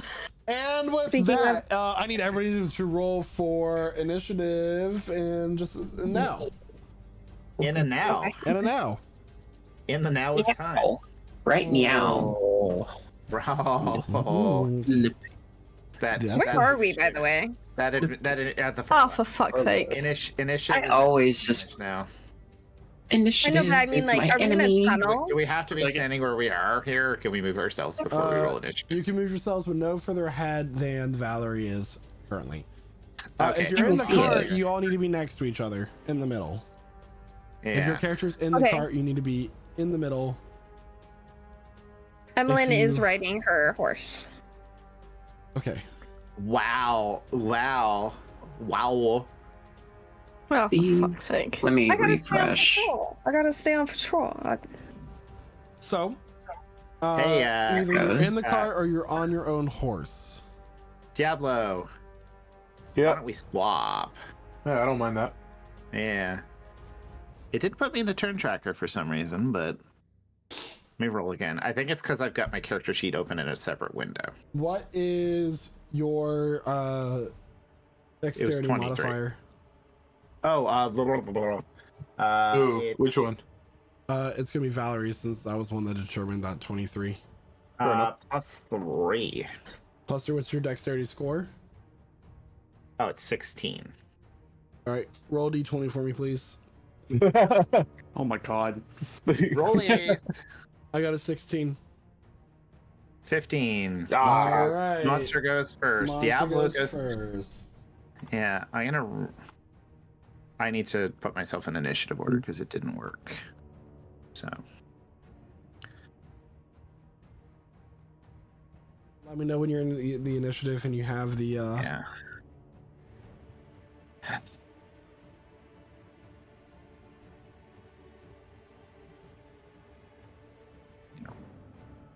Did that work? Okay, yeah, so Diablo will be a 23, I'll be a 15. Perfect. Okay. Yeah, the creature is going to roar and is going to run forward. This thing's big. To here. And it is going to breathe out a line of lightning. I need a dex save from Valerie, Naoki, Renatus, and Talia, please. A dex save. You need a 16 or higher to succeed, as a lightning breath comes from this creature. A straight line of lightning. Wop. No. Do you get advantage on your dex saves there, Renatus? I rolled a 16 and I got a 16 either way. Excuse me. I just saw my I don't know. rolls. It just So I don't know 13 why. from Valerie. We got a 16 from Renatus, a 13 from Talia, and a 4 from Naoki. This is 12d10 worth of damage. Oh, Okay. Well, that's a lot of damage. Well, that's a lot of potential damage. Problem. Does this hit the cart as I'm well? down. oh my god. I'm down. I'm fully dead. Bye. Yeah. Valerie is completely dead. No. That is I'm taking half of that, double aren't my I? hit points. No. Yeah, full That kill. is how that works. Wait, what? Yeah, Hold on. that is full death. Hold on. You rolled two that natural that 10s. would kill everybody. Talia has 58 HP. Holy Yeah. crap. You Yeah. only Yeah, have and I'm- 43 HP? There's I'm no down. way that you only have 36 HP there, Naoki. I mean, well, he's got a D8, and He rolled low. yeah, he's That a druid. is Yeah, I could. That's insane. realistic, Mm. especially if his con's not super high. Mm-hmm. But yeah, that would Oh. kill multiple people. That would kill Did everyone. we just get... Yeah. No. Hold on, hold on, Balls. hold on. That's funny. Okay. Nah, I have a I'd plan. win. I have a plan, guys. Don't worry. It's okay. That's okay. That saves. Can you mass revive? That actually, it would knock me down. It wouldn't kill me, though. Okay. Let me know what happens, because I have to describe. You'll have to describe something if she's dead.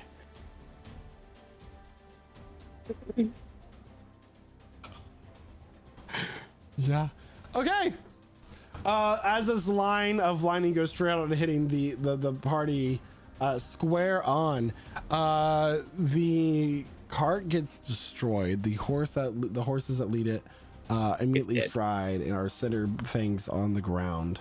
And all that was left are 4 smoking bodies. Whether they are alive or not, the rest of the party does not know. But everybody else jumps to action. Wow. If we succeeded, do we just take half? You take half, yeah. Okay. I guess I should change my health. 43. That's still Wow, close. that hurt. Boom. Woo! That was shocking. Well, Oh, Good night, everybody. Well, intentional. Naoki, you are at 0 HP as well. Valerie's at 0 HP. trying to fix it. It's being weird. This is the first time I've been down. Wow. And the first time you've been down, you're... Yep. You're all so- right. What? Diablo, Do it's you your get back up turn. again? Woo! Never got Okay. Yeah. Yeah, Diablo, seeing a bunch of his friends get fried.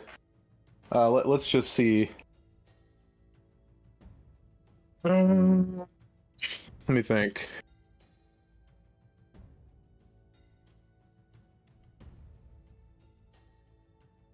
Yeah, I mean this thing, it's pretty big. I'm assuming, right? It's considered a huge creature. Okay, huge creature. I was pulling up the think riding it's horse stat just block. Slightly too big on the map. There we go. That is a huge size creature. Yeah, I mean, I know what. Because everything above that would be like gigantic or whatever, right? Yeah, four squares or more is gargantuan. Gargantuan, okay. So, Diablo, seeing this thing's 30 feet away from him, Diablo will hop off the horse. Because fuck all that, right? Mm-hmm. And he is going to run at this thing. Using 40 feet of his movement to get by its side. And he is going to attack it. Mm-hmm. He is going to actually, for his unarmed strike, he's going to make it a grapple attempt. It's the biggest thing that Diablo has tried to grapple yet. And I want that to be acrobatics.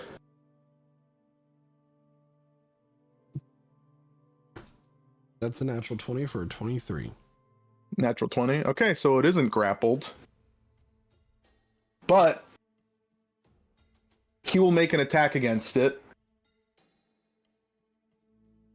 A martial arts attack for a 20 to hit. 20 hits. And that will be 12 points of bludgeoning damage. And don't forget that you have to roll to attack to do your grapple, don't you? No. I thought we clarified that. Yeah, we clarified they're 2 separate options. But he will, because he hasn't tried to do it yet this turn, he will use his punch and grab ability, and it needs to make another dexterity save. Or not dexterity save, but acrobatics check. 11. 11, that will fail, and it is now grappled as Diablo meets this ginormous serpent thing and just grips into it in a way where he is slightly immobilizing it. And he will use a point of mojo for flurry of blows.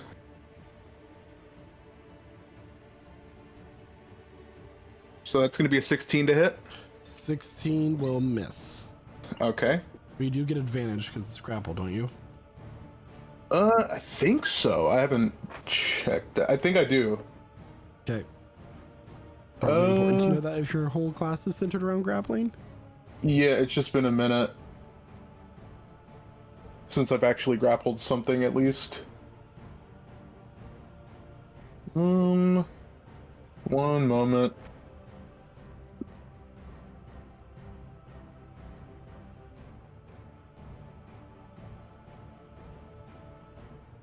Yeah, I do get advantage.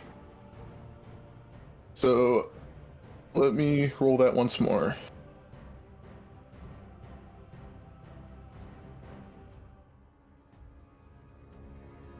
That's a 21 to hit. 21 will hit. And he's going to make that a stunning strike. Okay. What's the save? 15. Con. I think. Let me double check. That is.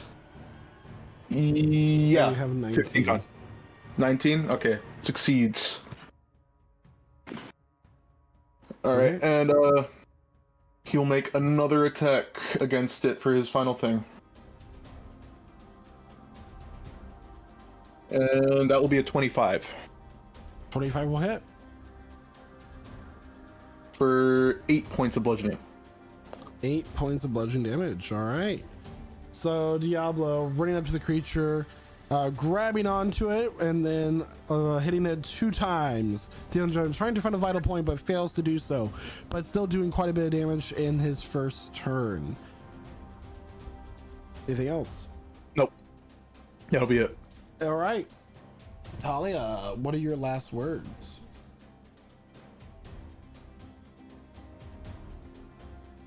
Help, please, to save me. Oh no. It's not Renanus' turn. Cool.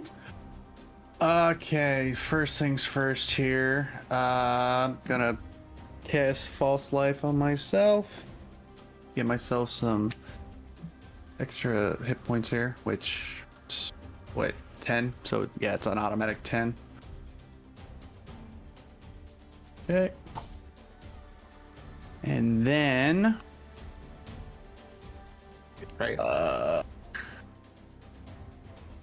sorry, I'm just still so taken back from that. Bonus action, summon my Echo. He's here now. And then... let's see here, what can I do? I'm going to go ahead and use my action surge to try to get up into the fight here. Let's see how far away is he? But can't really go that far. Okay, I get right there. You're right there. Then I will get my Echo to move up. Right up on this thing. And I will attack from my Echo's position. Okay, Craum's on deck, Emelyne's in the hole.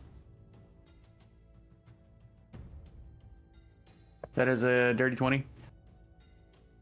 20 will hit.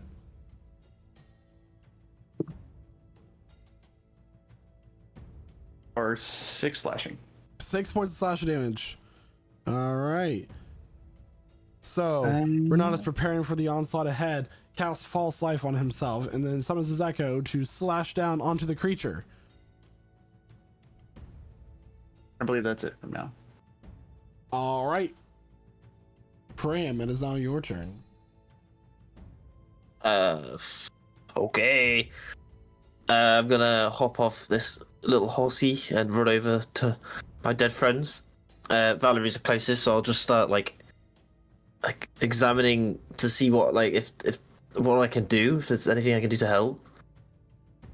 So as you run to Valerie, you're looking at Valerie, and the flesh begins to bubble, the bones begin to crack as Valerie's face is not the face that you're used to seeing. No, in fact, I will let Guy describe what Valerie's true form looks like. Yeah. So Valerie's hair shifts into perfect white. Her eyes are grayish yellow. But you think it's her at first, and then you realize the features seem to just be muted, almost androgynous. They get a little bit thinner, a little bit taller. And you see what before you was not an elf, but some kind of other creature. No lipstick, just almost a blank slate of a human being. Gray white skin. What you make of that depends on what you know of otherworldly creatures. I will allow a nature check for free. Oh, yeah. Hell yeah. Come on, Craum.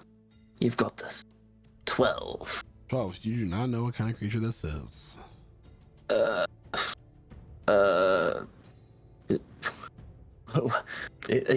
Valerie, is that you? And then, have I still got my if I got my action, or was my action like trying to figure out what this thing is? You have. I said that was a free action for your nature check, so you get to do whatever you want on your turn.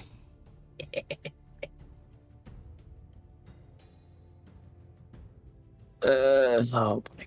Redo my name card now, but I'm dead.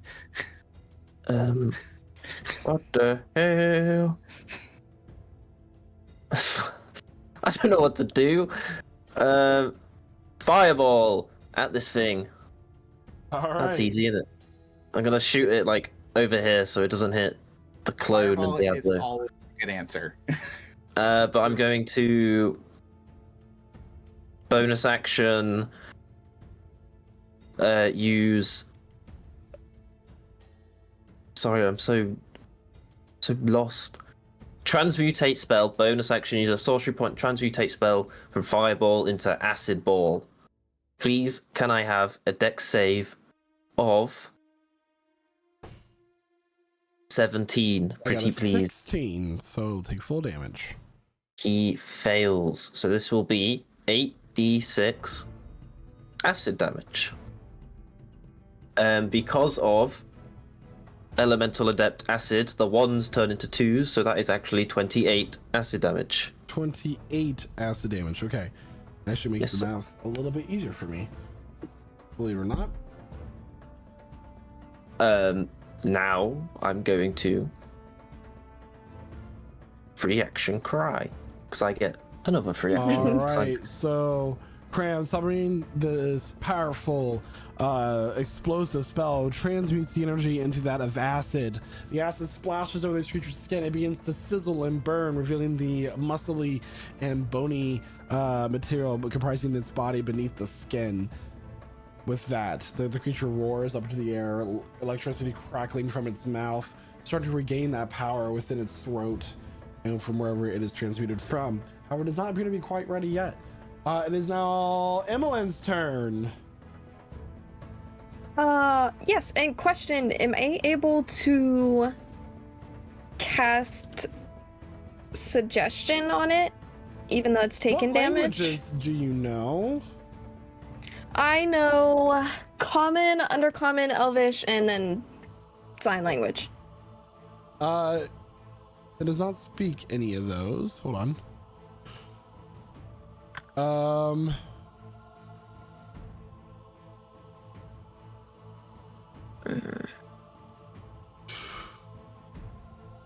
So suggestion works whether it's been attacked or not, but it stops working once you or your allies deal damage to it. It does not get determined like with advantage or disadvantage based off of the whether or not you're already in combat with it. So but it does not speak any of those languages. However, it does not say it has to be a language that it has to be able to understand you. It does not speak any of those languages. Okay, so that's a no-go. And in that case, we're gonna do big backup by casting the spell Burning Hands, just straight up at its face. So that has a range of 15 feet, I believe. Oh shit. Firebolt its face. Firebolt. There we go. Okay. 22 to will hit. And 16 damage. 16 points of damage. Not a bad roll for Firebolt. All right, so as it hits with this acid damage, it's roaring up in the air. Emelyne blasts 2 firebolts right into its maw. As it does so, scorching the inside. Its lips are blistering with the sudden heat flash. And Naoki, what are your last words?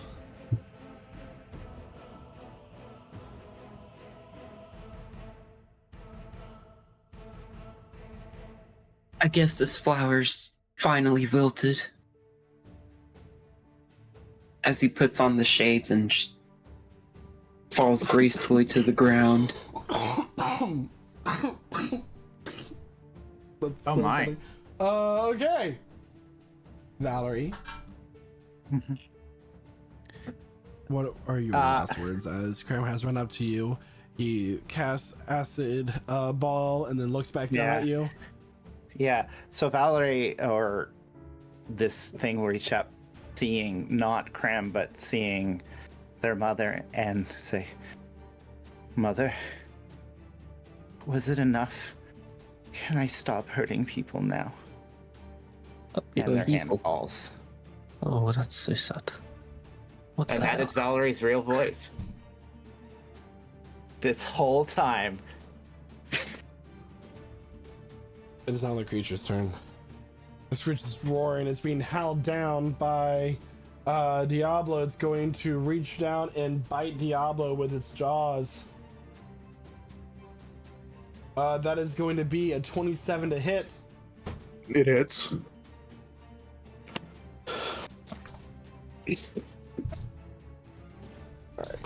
That is going to be 26 points of piercing damage as it bites down. Diablo will use his reaction for deflect attacks. Okay. Alright.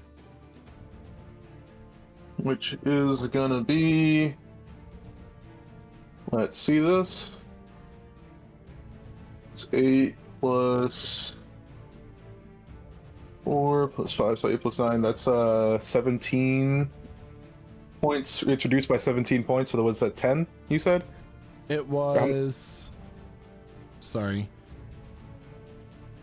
27. Okay, so it was 27 points of damage, you said? Yeah. Okay, so that would be 10 points of damage after that. Okay. It's then going to take its body and try to wrap around Diablo. Alright. Another 27 to hit.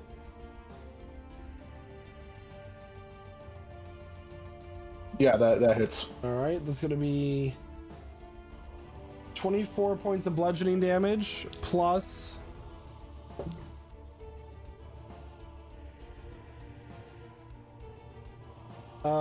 So 32 points of damage total. Bludgeoning and piercing. Okay, so he will have 7 HP left. Cool. And I need you to make a acrobatics or athletics check to avoid being grappled. Yeah, one moment. Just gotta...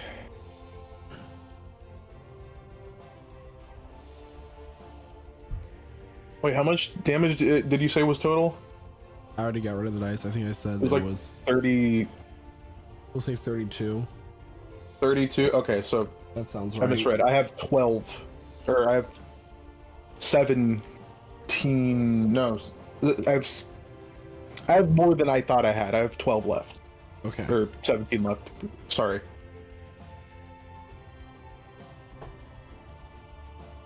Its I'm lightning doing breath math does weird. not recharge this round. I'm gonna have to make a athletics or acrobatics, you said? Yeah, it's DC 16. Alright.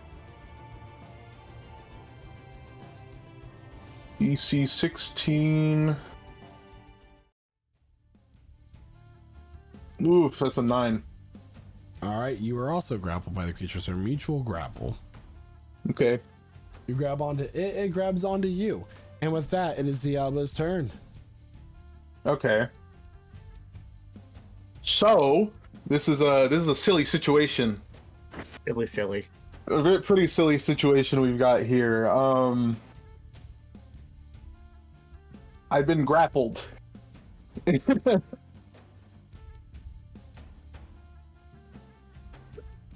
Alright, Diablo is going to have it make another check, another acrobatics check against grapple.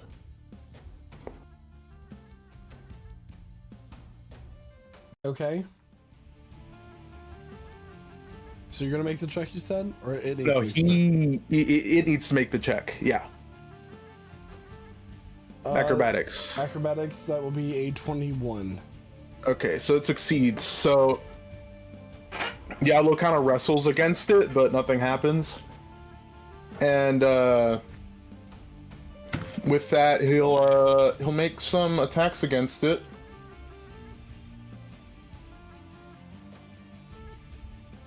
The 9 to hit. 9 does not hit. He's using a point of mojo for this, by the way, just for flurry of blows. Wait, I don't get disadvantage from being grappled, right? I'm not restrained, right? You're just grappled. Okay, I'm just grappled. Okay, so that's still at advantage. So that's a 20 to hit. 20 will hit. And I need another con save. Okay. Con is going to be a 12. That fails, and it is now stunned. Okay. Until the start of my next turn. And, can I be grappled by a stunned creature? Does that work? There's nothing in the sun that says that it can't grapple you anymore. Let me double check.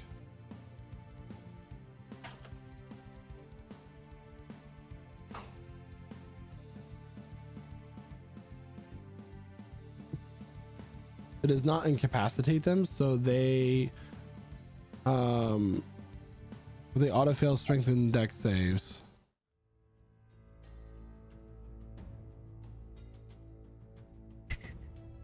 Okay.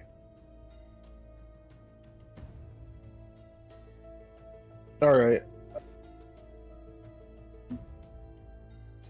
So I'm still grappled, but it's stunned. Yeah, the way I'll explain this is like its muscles seize up, so it's not moving. Okay, it's not moving, but if I tried to wrestle against it, I could technically break out. You could, but it takes your action to try to break a grapple. Yeah, and I already used that. But yeah, he'll make his last attack here, which is a 11 to hit, and that would fail. That wouldn't hit, so correct. Yeah, that'll be his turn. All right, it is now Renatus' turn with Craum on deck. All right, cool. First things first, attack from the Echo's position again. That is that one. You have advantage. Do I? Yep. Oh, shit. It's stunned. Stunned. That isn't. Natural 2. Nat 2! Not a nat 1, though. That's all that counts. Okay, well, that's all he can do then. I'm gonna get a little closer to this thing. Let's say right there, right next to old Diablo here. And then for myself, bonus action, second wind to get myself a little HP back. Wait, what? That should be 5. Anyway. So make it 5. I will. Okay, and that's it for my turn. All right, it is now Cram's turn. Emmeline's on deck. Oh, flipping heck. Is the professor's body like super fucking dead? The professor is there right below Naoki, I'll say. So he's Emmeline, dead. I'm gonna use your token to your dragon token to Emelyne. Not Emmeline, Thalia.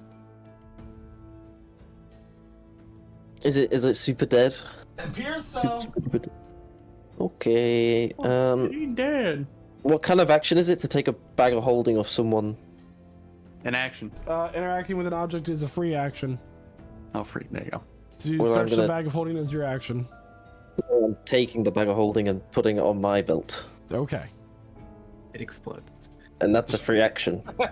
Yeah, it is a free action. Yeah, it's literally free. Okay. You reached into Valerie's clothing, pulled the bag of holding from under A cliff of warding triggers. Under their feminine clothing. Yeah. Okay. Yeah, you skelly Bob. I didn't touch anything. I don't know what you are. There's skin there. Oh, I don't know what you flipping idol. And then I was expecting that to be an action. I'm not gonna lie. I'm gonna do 1 chromatic orb of the acid variety in the fast. Is this with advantage? Yes, it is. Mm-hmm. Too bad there isn't more enemies. I technically did not read something correctly, Diablo, but I'm not going to have it affect you this round because I didn't read it, but you are restrained while you're grappled in this way. But I'm not going to... Everything that happened is as is. Okay, so I mean, it just means that I make my attacks as straight rolls. Yeah. Yeah, it's just going to be a level 1. Which is an 18 to hit. 18 will hit. Okay, this is going to be 3d8 acid damage. Ooh, 17. Alright. Acid damage. You really like acid, don't you? Well, it's my... what you call it? Elemental adept, so... Literally no point in that. And then... I'm going to... And I'm green. It's I'm gonna being green. innate sorcery as a bonus action. I would have had would have advantage anyway because I've done that. To up my DCs and then give me advantage for 1 whole minito. And then, seeing my friends are dead, I'm going to move somewhere. 5, 10, 15, 20, 25. I'm gonna go there. And that'll be all. Alright, it's now Emmeline's turn. It sure is. I'm gonna do something revolutionary, never before seen. I'm going to cast Mind Sliver on it, which requires an intelligence. I cast Mind Sliver. Save. Is it smart? Yeah, is it smart? It gets a 4. It fails. It was a 14. So I'll roll for the damage. It takes 5 psychic damage, and then for its next saving throw, subtract 1d4. Okay. Nice. Can I pull someone? Like a body? If you drag someone, it's half movement. Half movement? Yeah. Okay. So we're gonna use 5 here. I'm gonna grab Naoki's body. I'm gonna pull it back. So that's 10 to 15. And then I'm going to attempt to use his body as a hiding spot in vain. I mean, whatever works. Wow. Oh my god, I love it. All right. Is that worth creature heroic is inspiration? stunned. It is no longer stunned. It is now Diablo's turn. I feel like that's worthy of heroic inspiration because that's one of the best things I've ever heard. Go ahead and add some heroic inspiration to your sheet there, Emelyne. I agree. I need it to make another grapple check thing, acrobatics. Acrobatics is going to be a 10. All right. So Diablo's restrained by this thing. It's wrapped around him. Diablo, being a master of grappling, he grabs it in a certain way where he kind of shifts his weight, as small as he might be, and pins it to the ground as well. And it is now also restrained. Wow. All right. Wow. Double restrained. And he will make make one attack at it. We'll do that, which will be a straight roll because advantage doesn't stack. But yeah, here we'll go. That's a 9. 9 will miss. All right, cool. But it is restrained and all that goodness, so that's the news attacks there. Against it have advantage. Attacks against it have advantage, and it makes attacks at disadvantage. All right, it is now Rodonus' turn. Cram's on deck. All right, cool. First things first, I'm gonna attack from my position this time. That's a 22. 22 will hit. Sweet. Let's make that. What kind of damage do I want to make that? What do you mean? Let's try radiant. 7 radiant damage. Oh, I can choose what type of damage it is. My sword does. Okay. Yeah. That would have been nice to specify, just so I knew. I'm like, wait, what are you doing? Okay, 7 points right damage, so it's full damage. Sweet. Okay. Then also unleash incarnation to attack also from my echo's position. 24. 24 hits. And he'll just do 12 slashing. Well, 12 magical. Of slashing damage. All right. And then I will command my echo to move real quick about 20 feet that way. Oh, wait, what? Whoops. Not like it's a very exciting map, but you know. Okay, and with that, I will then use my bonus action to swap places with the echo to get the fuck up out of there. All right. Okay. Craum. Oh, wait, no, it's right there. It's not your turn. Emelyne's on deck. I'm going to search the professor for his goodly possessions. Make an investigation. Why are you check. looting everyone? This is the search action, by the way. That's fine by me.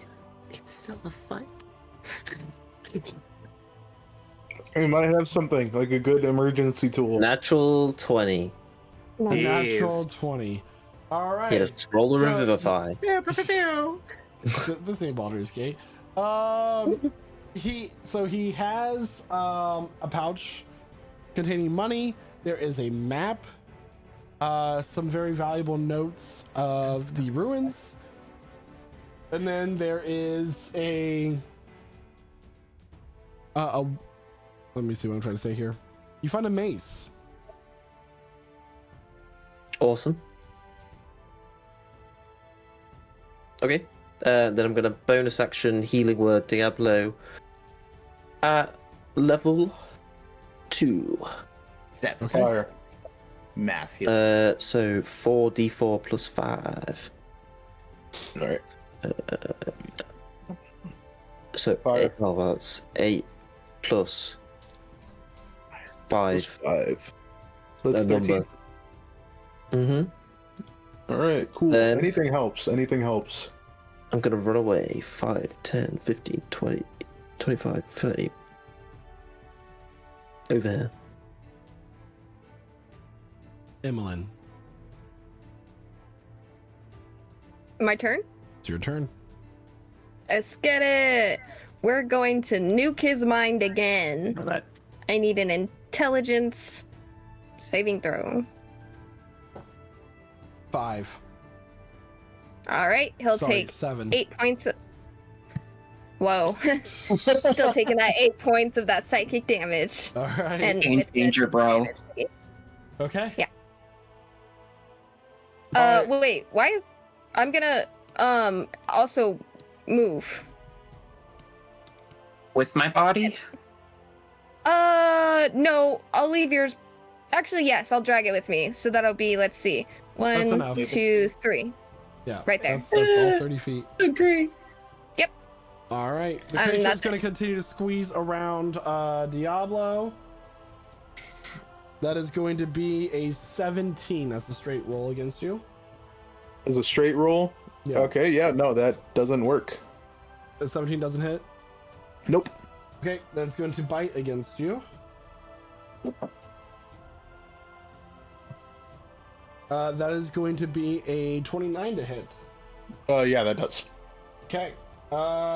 You are going to take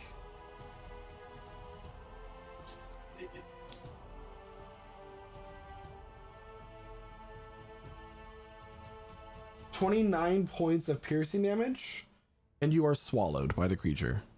He's going just to for the damage sake. It doesn't stop the swallow, but he's going to deflect attacks. Yummy. So that's just make sure. You fool! You've activated my trap card. It's not the roll. Okay. So that's 10 plus 4. So that's 19 less. So that's 10 points of damage. Okay. All right. So You're now does that mean blinded my and grapple's restrained. ended? The conditions end. Okay. Yeah. Okay. Any of the conditions that I had Yeah. on it end. Okay. Yeah. So you're because you aren't exactly holding it. So you're blinded and restrained, and it's no longer grappled by you. All right. Grapple its tonsils. Oh, so Grab it's a onto that girl uvula. creature. Anyway, So it's a girl creature. it's a girl monster. And that Girls ends can have this creature's tonsils. turn. Oh wait, no, I gotta roll my d6. Bop, bop, bop, bop, bop, bop. Here it is. You do 6 from what? He watches the lightning begins to build up in its throat once more. And with that, it's now Diablo's turn. All right. Diablo is he's inside of this thing. And he's gonna start hitting it from the inside. So it'd be a disadvantage then? Correct. Okay. Cool. Renatus is on deck. That's a 12 to hit, Does not hit. and that's a 17 to hit. 17 just hits. All right, and I need it to make a con save minus whatever Mind Sliver does. It's a d4. Yeah. All right. So that is going to be a 22. Let's see what we get for our d4 minus 2. It is a 20. Okay. So yeah, it succeeds. I need to But replace this dice. It's I'll roll the so damage broken. really quick. That's 7 points of bludgeoning. 7 points of bludgeoning damage. Okay. Yep. And I'll use another point of mojo for attacking it or with flurry of blows. Okay. That'll be all my mojo. So that is a nat 1, so it misses. And a 9. Both attacks miss. Okay. And that'll be it. All right. It is now else's turn. Cram's on deck. Emmeline's in the hole. Sorry, I almost called you Valerie. Cool. Okay. Let's see here. Ooh, scrolled away. There it is. Okay. Yeah, I'm gonna get back right there. Move back up on this thing. I'll attack from my point. 9. 9 does not hit. All right. Another Unleash Incarnation to attack from the Echo's point. That's a 14. Does not hit. Great. And then I'm gonna use my potion of healing for what is it? 2d4 plus 4. 10 3 for 7 points of healing. Okay. That'll be it for my turn. And it's now Cram's turn. Okay, is this thing bloodied? It's taking quite a bit of damage. It's taken 134 points of damage so far, but it's not necessarily bloody. Okay, and you It's said the injured. lightning seems to be building back up in its throat again? Yep. Okay, I'm gonna cast Protection from Energy on myself of lightning to give myself smart. resistance to lightning. Okay. And then bonus action, I'm gonna Expend a slay sword equal to the points.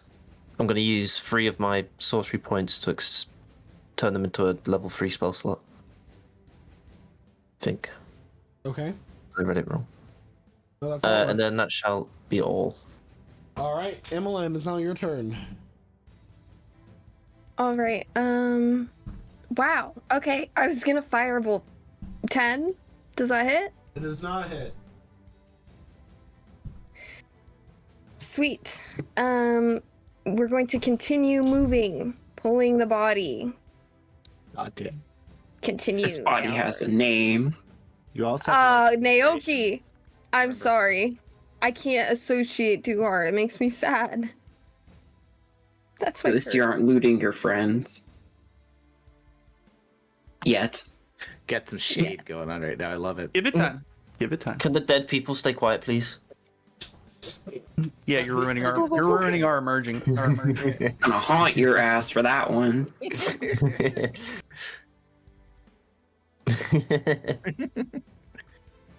Okay. Is that it? Yep, that's my turn. All right. At the start of the creature's turn, Diablo, you are going to take 32 points of acid damage as the body is digesting you. Oh, damn. 32. Delicious. Chet, would you believe that knocks me down? No. After Oblivion. No. Fudge. All right, but yeah, that does knock me down But you get back up again, right? eventually. It's never gonna keep you down. There it is. Yeah. I need a dex save from Craum, please. Aww. That's what you get. There's a guy right next to you. 13. I was tuning in. 13. Yeah, man. You did, bro. No, Oh, don't get no. like. Oh. Well, You did. Bro, you did. Good kid. I tank. Unless he rolls 12 ones. I've got resistance. I We're did good. not roll 12 ones. However, you are unconscious. As it is Okay. halved. Yes, boss. Yay, but you are unconscious. I'm not going to tell you the amount. It's just going to scare you guys. Yeah. Can we tell us? I mean, wanna you could just know. tell us the amount. We know that it's 12d10 at least. 86. wanna know. Yeah. Oh, again? Killed me. Dad's full dead. That's not a No. I've game. got resistance, so I'm all good. Oh, because you're halved because you suck at dying. Yeah, that is the Like that same amount that you rolled earlier. Oh, is Yeah. it? I have It's it what this on the bitch history. gets. I GM rolled Yeah. it this time because I'm like, oh. Like, let fate decide. It is 86. 86, yeah. Oh, you got it does 86, seem like all right. There's a blue screen of death in Cram's eyes. The average roll I'm for still this living. attack, though, is 66, so... You rolled the Yeah, broke you the rolled average. above average twice. Yeah. Guess you're above average. You got to stop working those dice out. Diablo, can I get a GM roll for me, please? A death save, I assume? Correct. Okay. Whisper. Thank you, Isaac. Thank you. I'm always good with the gifts. Oh, I accidentally. It doesn't matter.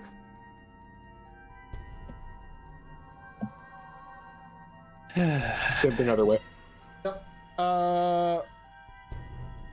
It is now Renatus' turn. Cram's on deck. Emelyne's in the hole. Okay, cool. First things first. This time, I am going to cast Booming Blade. Then, gonna attack it. I hate this game. Okay. Okay, that did nothing. So, for my next trick, I'm going to move my Echo the max away as far as I can. So, like, right there. I think it's... Is that 30? Is that 30? Is that 30 for me though? Oh, wait. Oh, perfect. Okay. And then bonus action, we're gonna swap places. Okay. Because I don't want to be standing right next to this thing. That's my turn. I need a death save from Ram, please.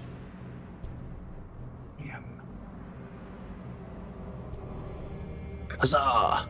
Oh, that's the wrong thing. I just rolled the wrong thing. Let me roll the right thing. There we go. Oh. Okay.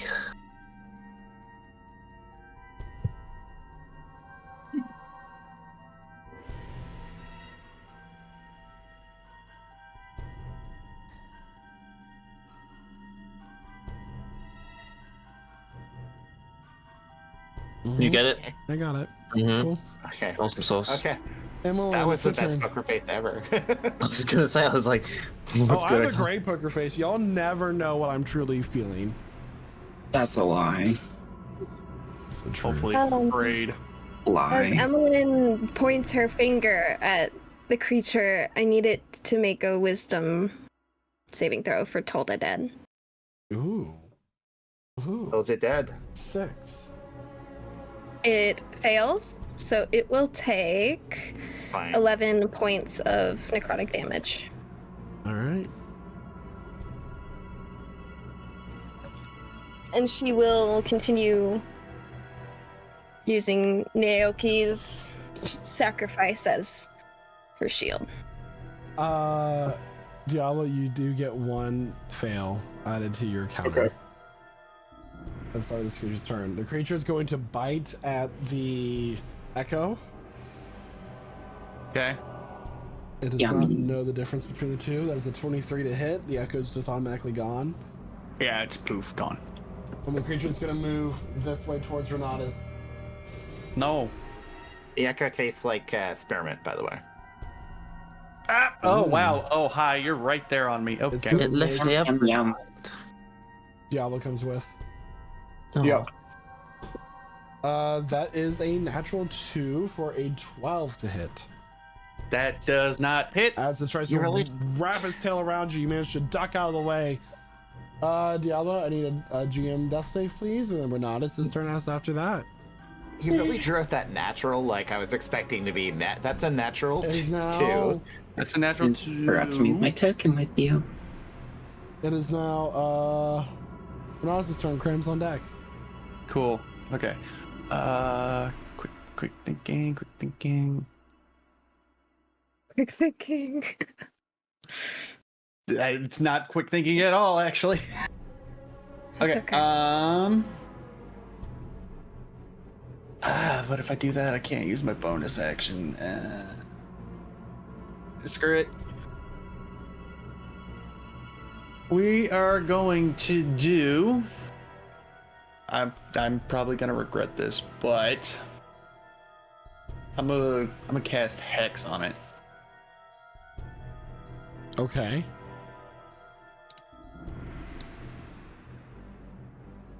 And then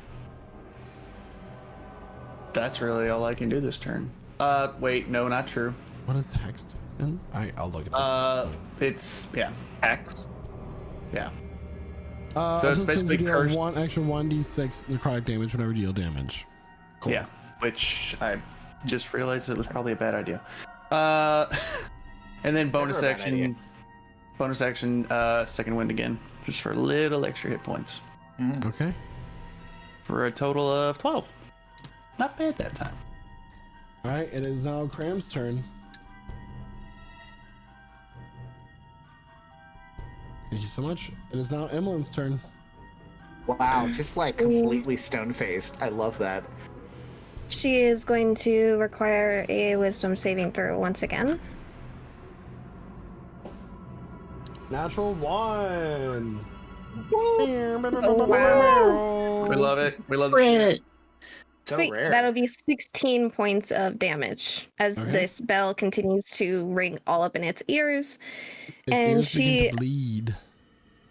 She's gonna run here and hide behind this body that she doesn't recognize. It's wearing Valerie's clothing. Quite odd, quite strange, but she does not have time to process that right now. So she is just going to huddle, and that's a turn. Diablo, you get a fail added to your counter. Yep.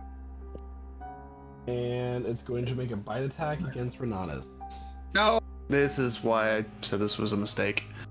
26 to hit. Yeah, that hits, and I drop concentration. Well, hold on. You haven't taken a damage yet. In the arms of an angel. It's 22 points of damage. Not Okay. bad. Not bad. I roll above an 11. So roll for con. Yeah.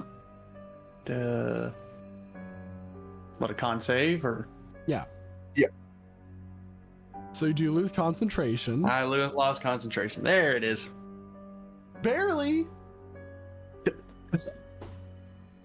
And then a 20 to hit. Yep, that'll hit. Okay.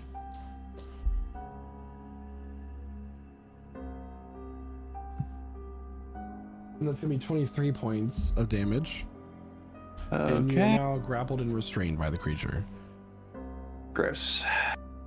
Actually, sorry, you need to make a saving throw, DC 16, acrobatics or athletics, and if you succeed, you're not grappled.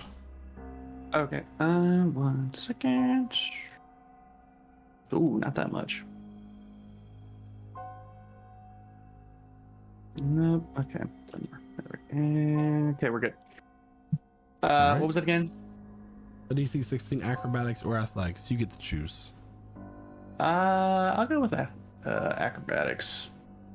Cool. That is a dirty 20. Nice. So you're not grappled. Hell yeah. Hey. All right. It is now Diablo's turn. I need you to make that death save.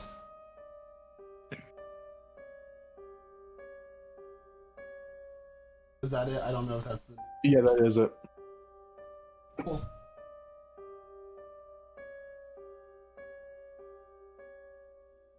Renatus, is now your turn. Cool. Okay. Let's just go ahead and bonus action manifest echo again. Get him back in the fight. Put him right there. Or yeah, right there. And I will attack from the echo's position. Okay. 16. Just misses. Yep. Oh, that's my turn. Cram, I do need a death save from you, please. Yes, boss. Okay, thank you. Emelyne, I need you to take your turn, please. Same deal. I need a wisdom roll, please. Oh, one was better. 18. Wow, it actually does succeed. All right. Anything else for your turn?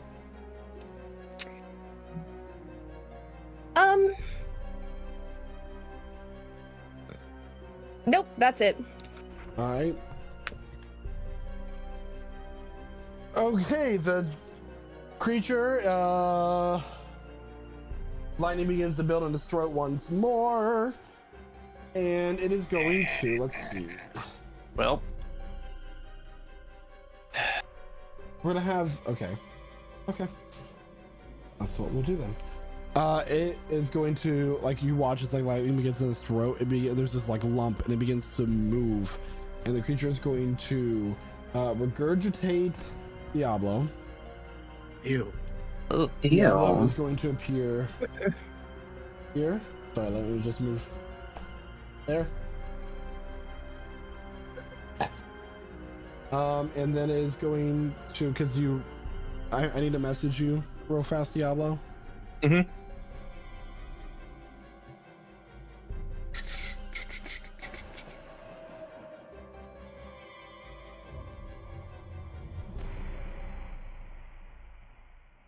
love that scene so much.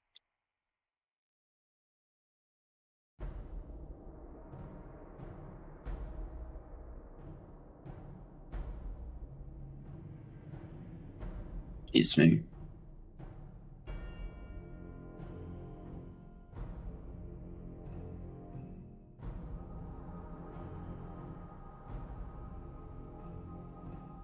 All right, it is going to make a bite attack against Renatus. Ah. Yeah, figures. That is going to be a 25 to hit you, Renatus. Yep, that hits. You get knocked unconscious as it bites down and tears out a whole side chunk of your flesh. It's then going to take its tail and hit Diablo. Points of damage was it? And at this point, I need everyone except for Emelyne to deafen, please. Oh crap. Well, Everybody's unconscious. For 3. Emelyne, this creature roars, and as it takes its next turn, you watch as this arrow made from light pierces through its throat and its entire head becomes decapitated. Where Professor Leorkin was standing is now a man in a white robe. Feathered wings spread from his body, his eyes glowing gold and silver with this divine power. Hello? Who are... What? There are a lot of things that she's trying to focus on between this guy and her fallen companions. She's at a loss. He walks over to Craum and touches his body. Cram's breathing calms, as well as Renatus's.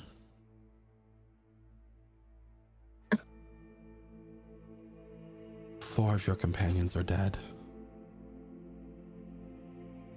Yes. I was instructed to not interfere, to only guide you on the path. But I only have the power left to save 3. You must choose which 3 I bring back. With that, I don't want to hear another word from your mouth. And when I tell the players to come back during our goodbyes, you're not going to say a thing to them. Okay.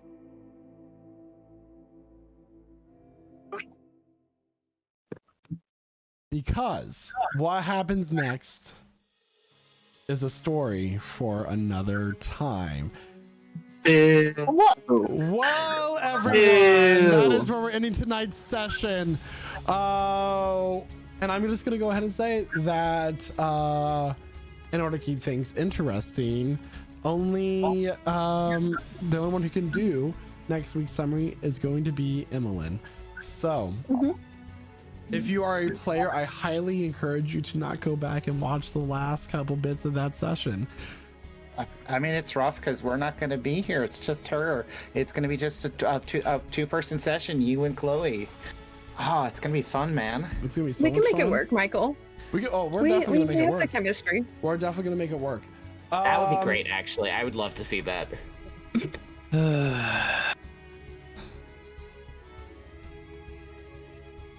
So, summary. Let's talk about what happened, huh? So, I'm going to go ahead and pass it on over to Jeremiah. So, guys, I wrestled that thing. One could say I even out-wrestled it until it resorted to petty tricks, like swallowing people. I mean, you survived its stomach acid for like 2 whole rounds and came back out alive until it snapped its lip. Oh, those You, whispers were very, like, nail-biting back and forth. Hey, listen. The whispers weren't nail-biting to me, because I'm the immortal Diablo Dorado. It's just how it goes, alright? Oh, God. But yeah, pretty crazy session. 3 whispers, 3 deafens more so for us players in this session, which is quite a lot. I don't remember the last time we've had that many, or if we've had that many in one session Not before. in one session ever. But yeah, I can't wait to see what else happens. I mean, all we can really do is wait until next week.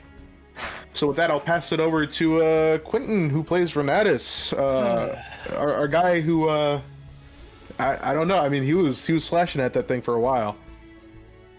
Yeah, and apparently only half those slashes were actually worth anything. But it's the effort that counts, right?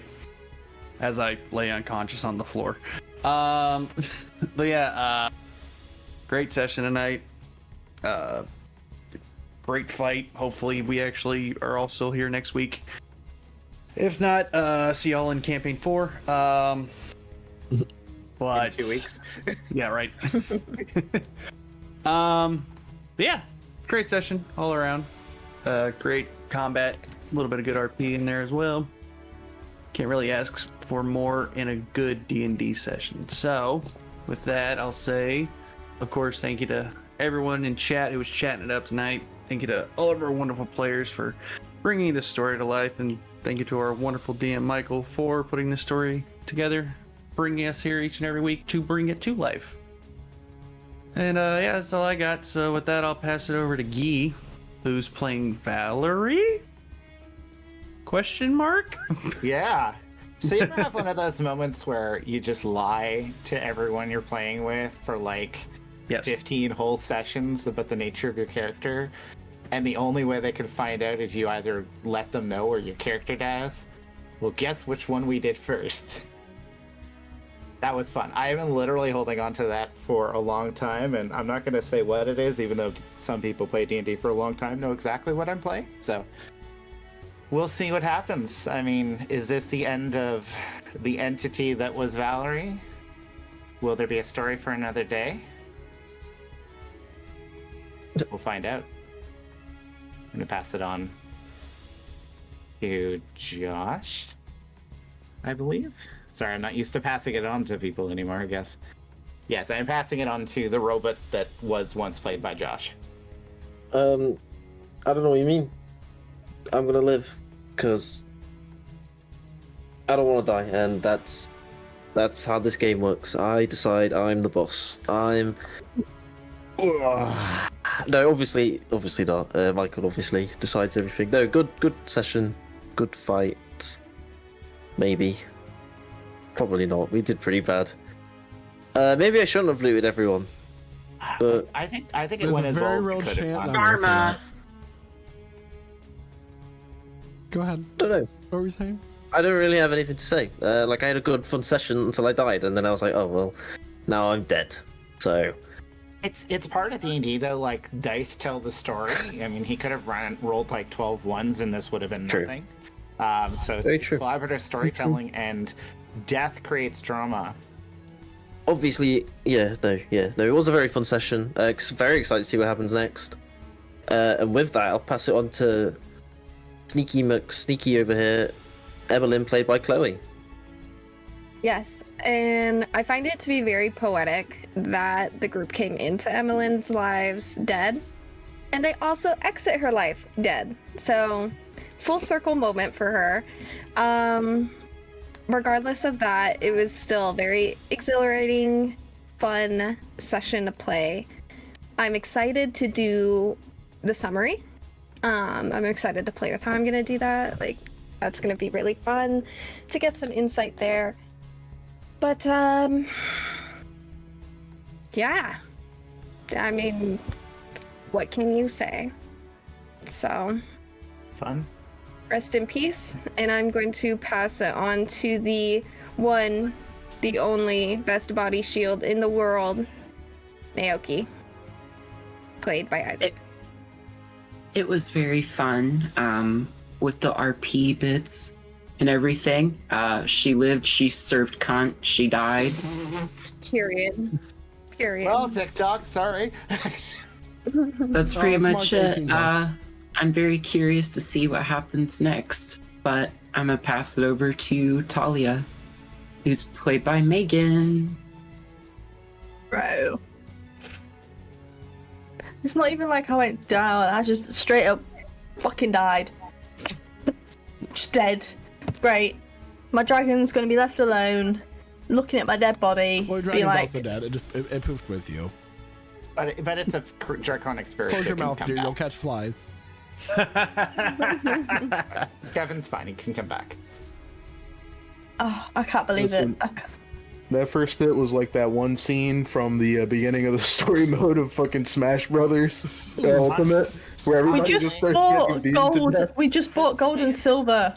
So the problem is, like, we came into this thinking we were the main characters, but Emmeline's the main character. We lost our plot armor. We just came in like we were the big Now party. We're the heroic heroes, and just boom. Oh no, there's no. Now plot we're the armor in my NPCs. campaign. It's not even like my character at any point during this campaign has even gone down. I just went straight from, yeah, take a bit of damage, to dead. Nah, whatever. Yeah. Got Kamehameha out of existence. Yay. And we just bought gold and silver. Yay. Emmeline's gonna be It's so not- rich. My money. If she Is she can carry gonna loot all our bodies that now? Melted, that melted Francis, gold and silver off of everybody's bodies. Yeah. And sure. It's fine. I'm just gonna hand it back now. Thank you so much. Enjoy. Thank you so much, everyone. Also, we killed the horses. We have a consistent. We never. No steed or cart ever survives. Diablo's horse isn't dead. Diablo's horse He's and just Emmeline's horses sleeping. are alive. In fact, Oh, only never the mind two that. horses pulling the cart, and the cart itself is destroyed. So that journey is also going to be a little bit longer. So everybody, thank you so much for tuning in for tonight's session, and we'll see you next week for the conclusion of this cliffhanger, going into the following sessions after that. So I have nothing else to say other than bye. Goodbye. Bye bye.